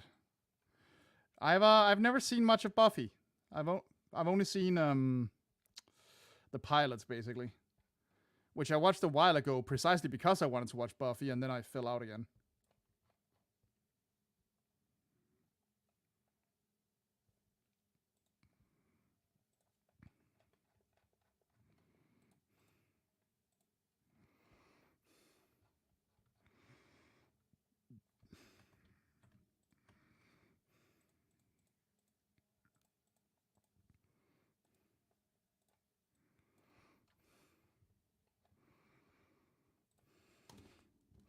So what do we think of Toadman so far? Is he scarier than normal?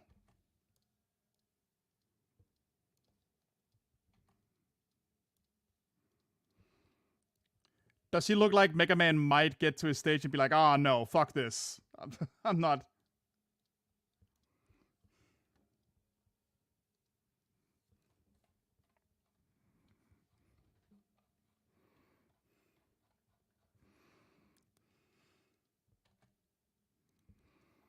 It really didn't take a lot to do this, actually.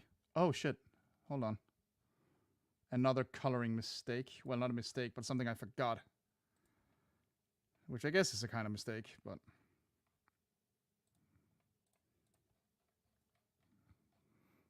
Have a good one. Thanks for popping in. I'm almost done, really, so... And again, we're definitely only doing one character for this. Because it ended up taking way longer than I anticipated, as it always does.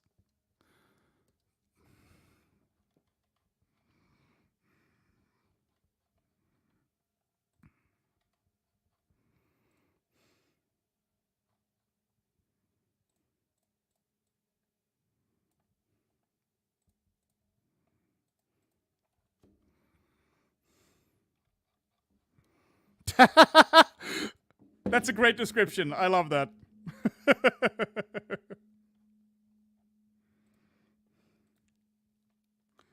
That makes me happy. I'm glad to hear that one.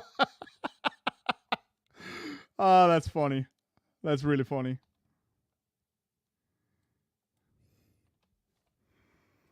Okay, so I'm actually gonna make this part of this series of Robot Master drawings I've done. If you've followed my stuff at all, you've seen that I've drawn a bunch of Robot Masters. So I'm gonna open a little project. Let's see.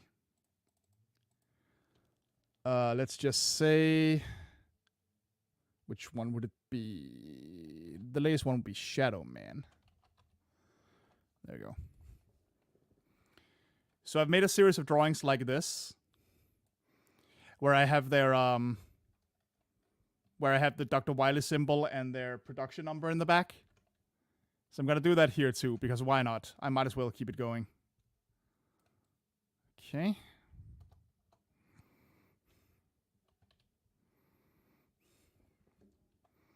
Just put that down here where it belongs.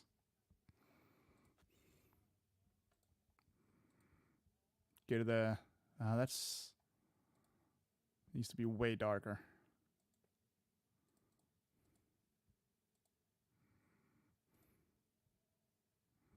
Oh, that's not good. Come on, we need a better color for this to make him pop. Ooh! That's not awful.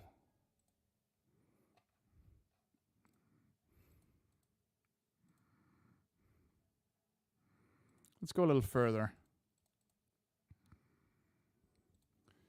Am I going to draw Super Mario Bros. Characters? I could.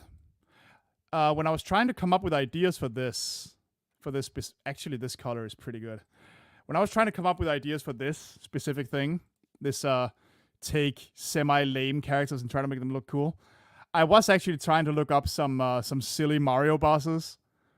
Like I could see myself trying this with Triclide, for example. A 3-headed fire-breathing snake should be scary. And Triclide just isn't.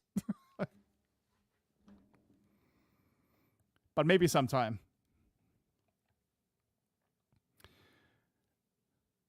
Could definitely do like, you know, trying to draw Mario enemies as like actual monsters. A little more realistically, a little more evilly. That would be interesting. Alright. Let's move him. Oops. Move him a little bit. Oh, no. Damn it. Stop doing that.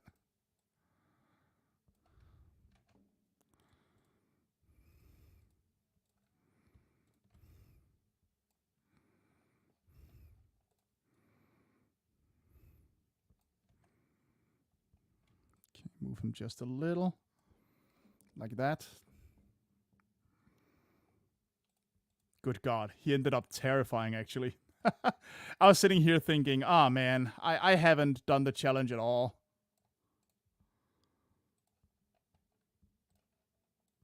But he is definitely looking a little more a little more vicious. Like this is too much. Now he's too cartoony, but if we go just a bit darker here. God damn.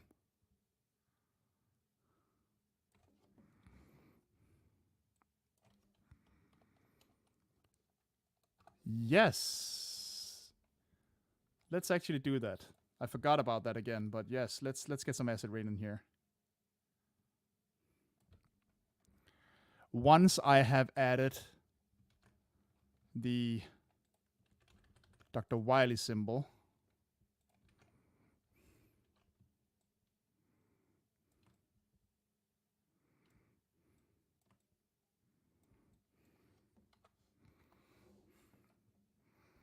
here I might want to make this darker too. Like this bright white here, that's not really working. Not with the rest of the drawing like this. So let's try making that the same off-white.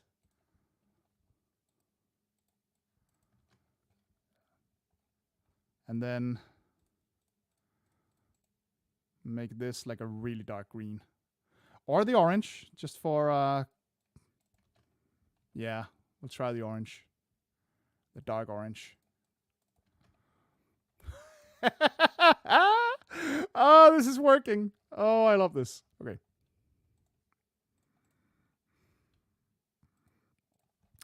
Now, the thing is, I haven't drawn rain a lot, so we're going to have to see what we can do with that. Also, we got to get his serial number in there. Where is it? Where did I draw? Ah. It's all the way up here.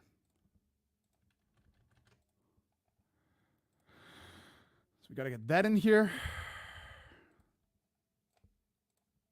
Over here. Got to find his number somewhere. Too late for Brightburn 2? Probably. As much as I would have liked to see their other ideas for Brightburn, Yeah, I think that ship has sailed. And I really would have, don't get me wrong.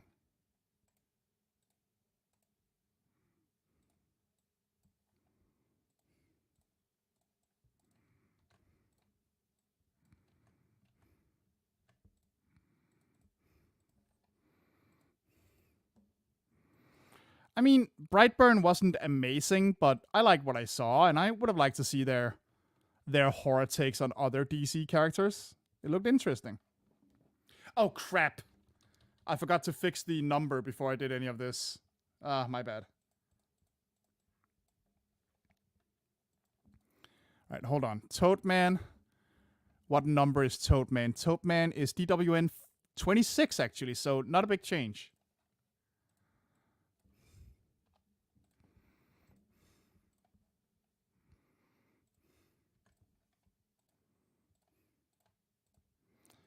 So let's see how we can do Acid Rain in a cool way.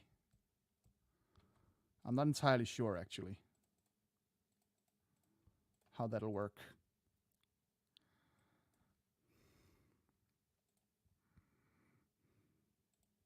Why won't you? Come on. There we go.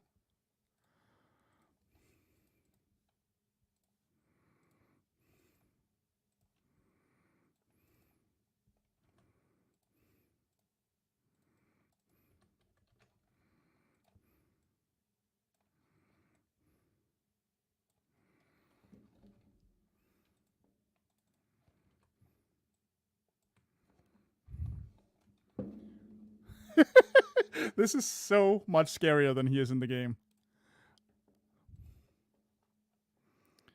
How many seasons did the high? I have no idea, man. I just know it existed. All right, let's see what we can do with that Acid Rain.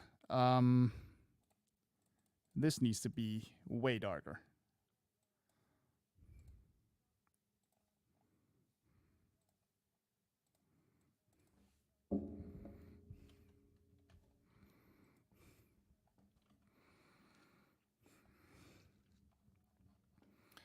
Okay. Now then. How do we do the rain? Do I have some brushes that would help with that? Droplet? Let me see. No. Spray? No. Grass, ground, crack, rubble. I don't think I have a good rain brush. So I'll probably have to.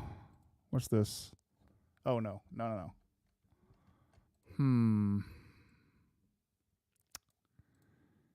Yeah. Yeah. All right. Let's see here. We're going to set in a ruler.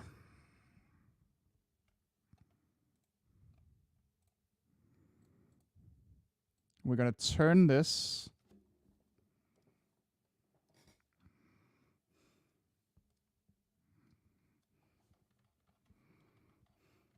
We're just going to try and have a little fun with this. No.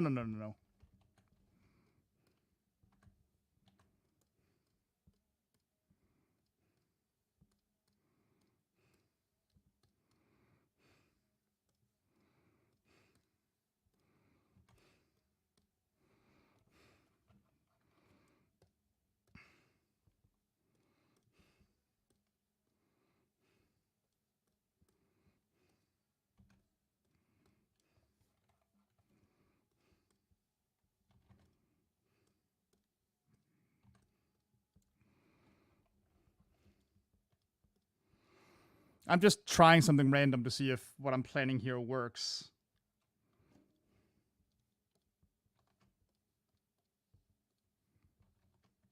Too much back there.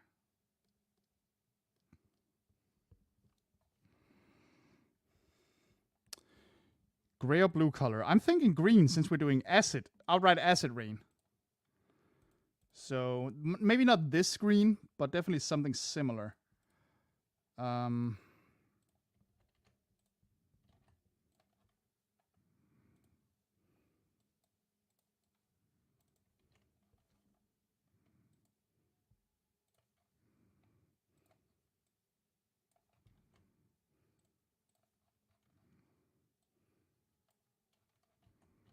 Oh, okay. Sorry, I fucked that up.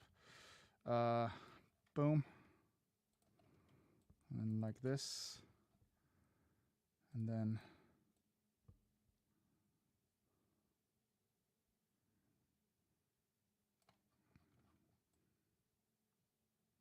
Oh, wait, no. Like that. Potential gaming live streams.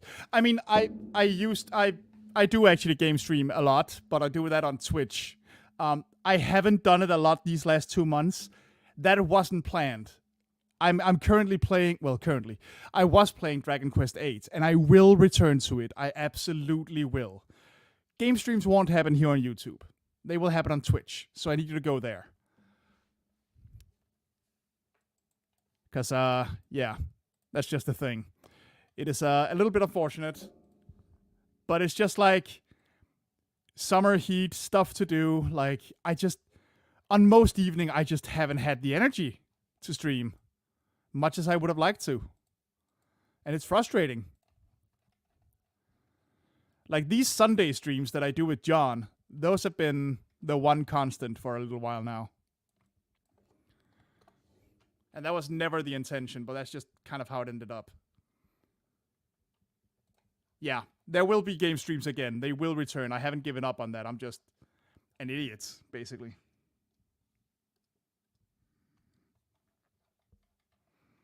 All right, now let's get some...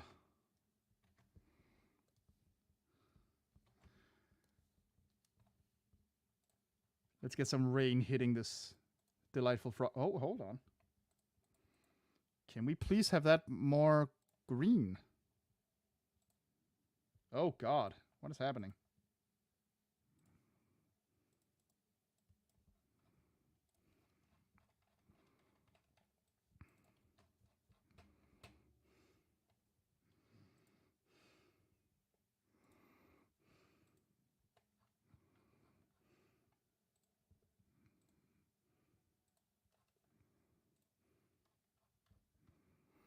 There we go.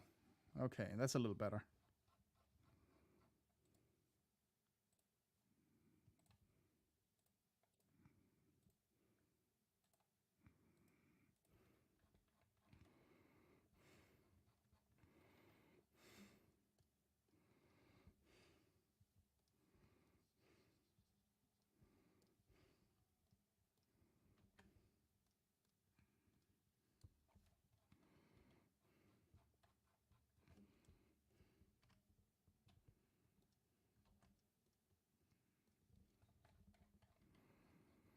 Just a couple places where the rain hits, you know?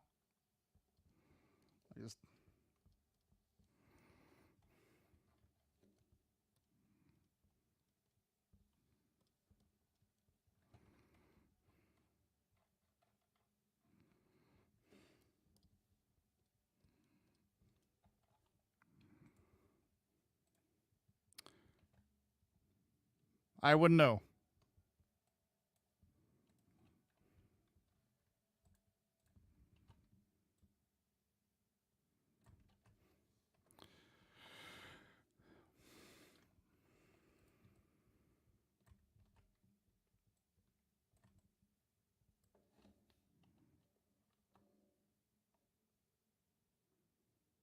Okay, let's put this behind him.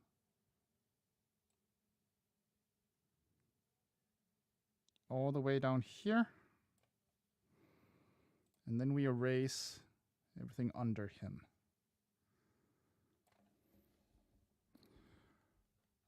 So I'm starting to think I can allow myself to be like, yes, this is it.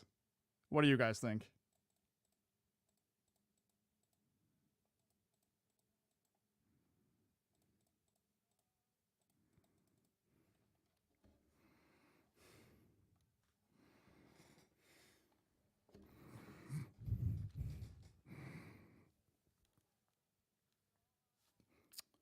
What do you think? Can we allow ourselves to say that we've created a badass toad man here?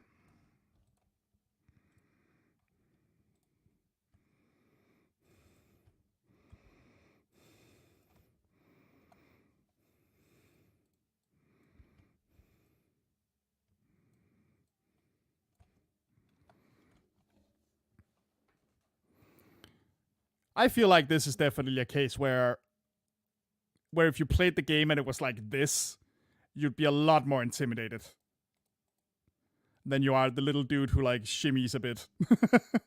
Does a little belly flop, belly dance when you meet him.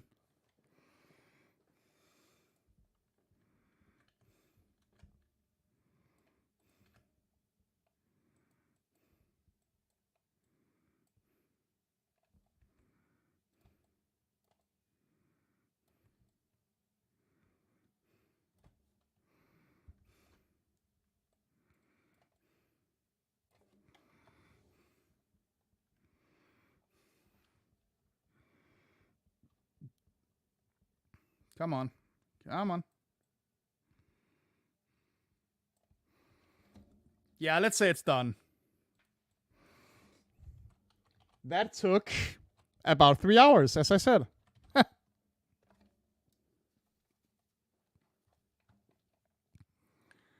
All right. I feel like we accomplished a lot here. From sketch to final products, I have spent approximately 3 hours, because we spent a little time, choosing one, finding references and such. And now we have this. Can we... I haven't done this for the others, but maybe it'll work here.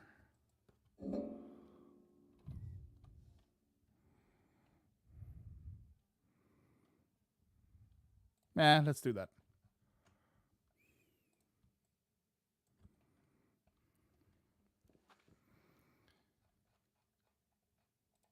See how big we can get away with making him without ruining everything. Oh!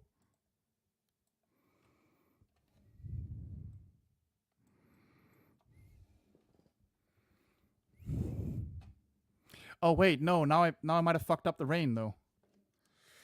I need to resize the rain layer too. My bad. Give me a second. When you have to resize this many layers and this many effects, it takes it a second. Very understandably so.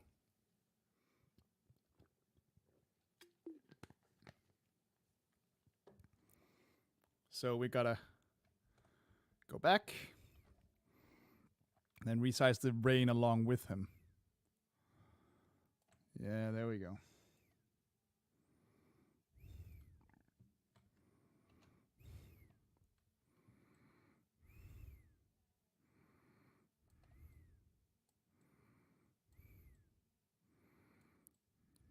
Here.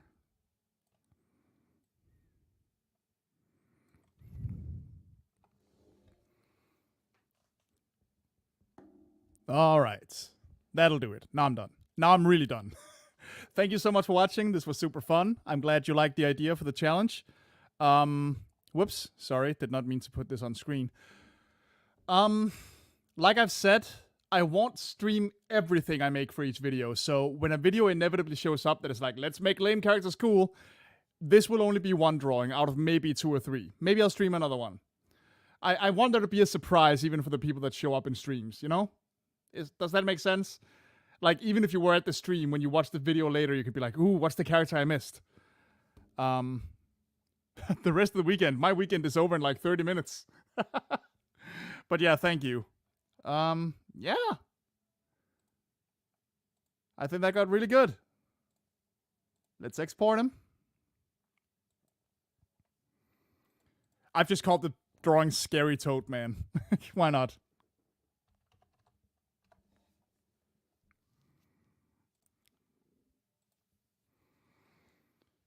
And let's actually give you a good look at him for a second. Hold on.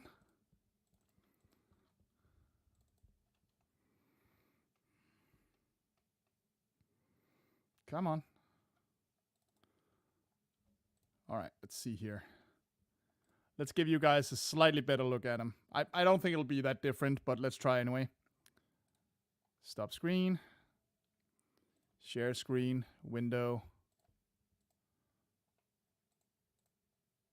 And boom, baby. There he is. That's our boy. Hope you liked this. I had a ton of fun with this. So yeah, let's see what others I end up doing. For now though, thanks so much for watching, and bye bye.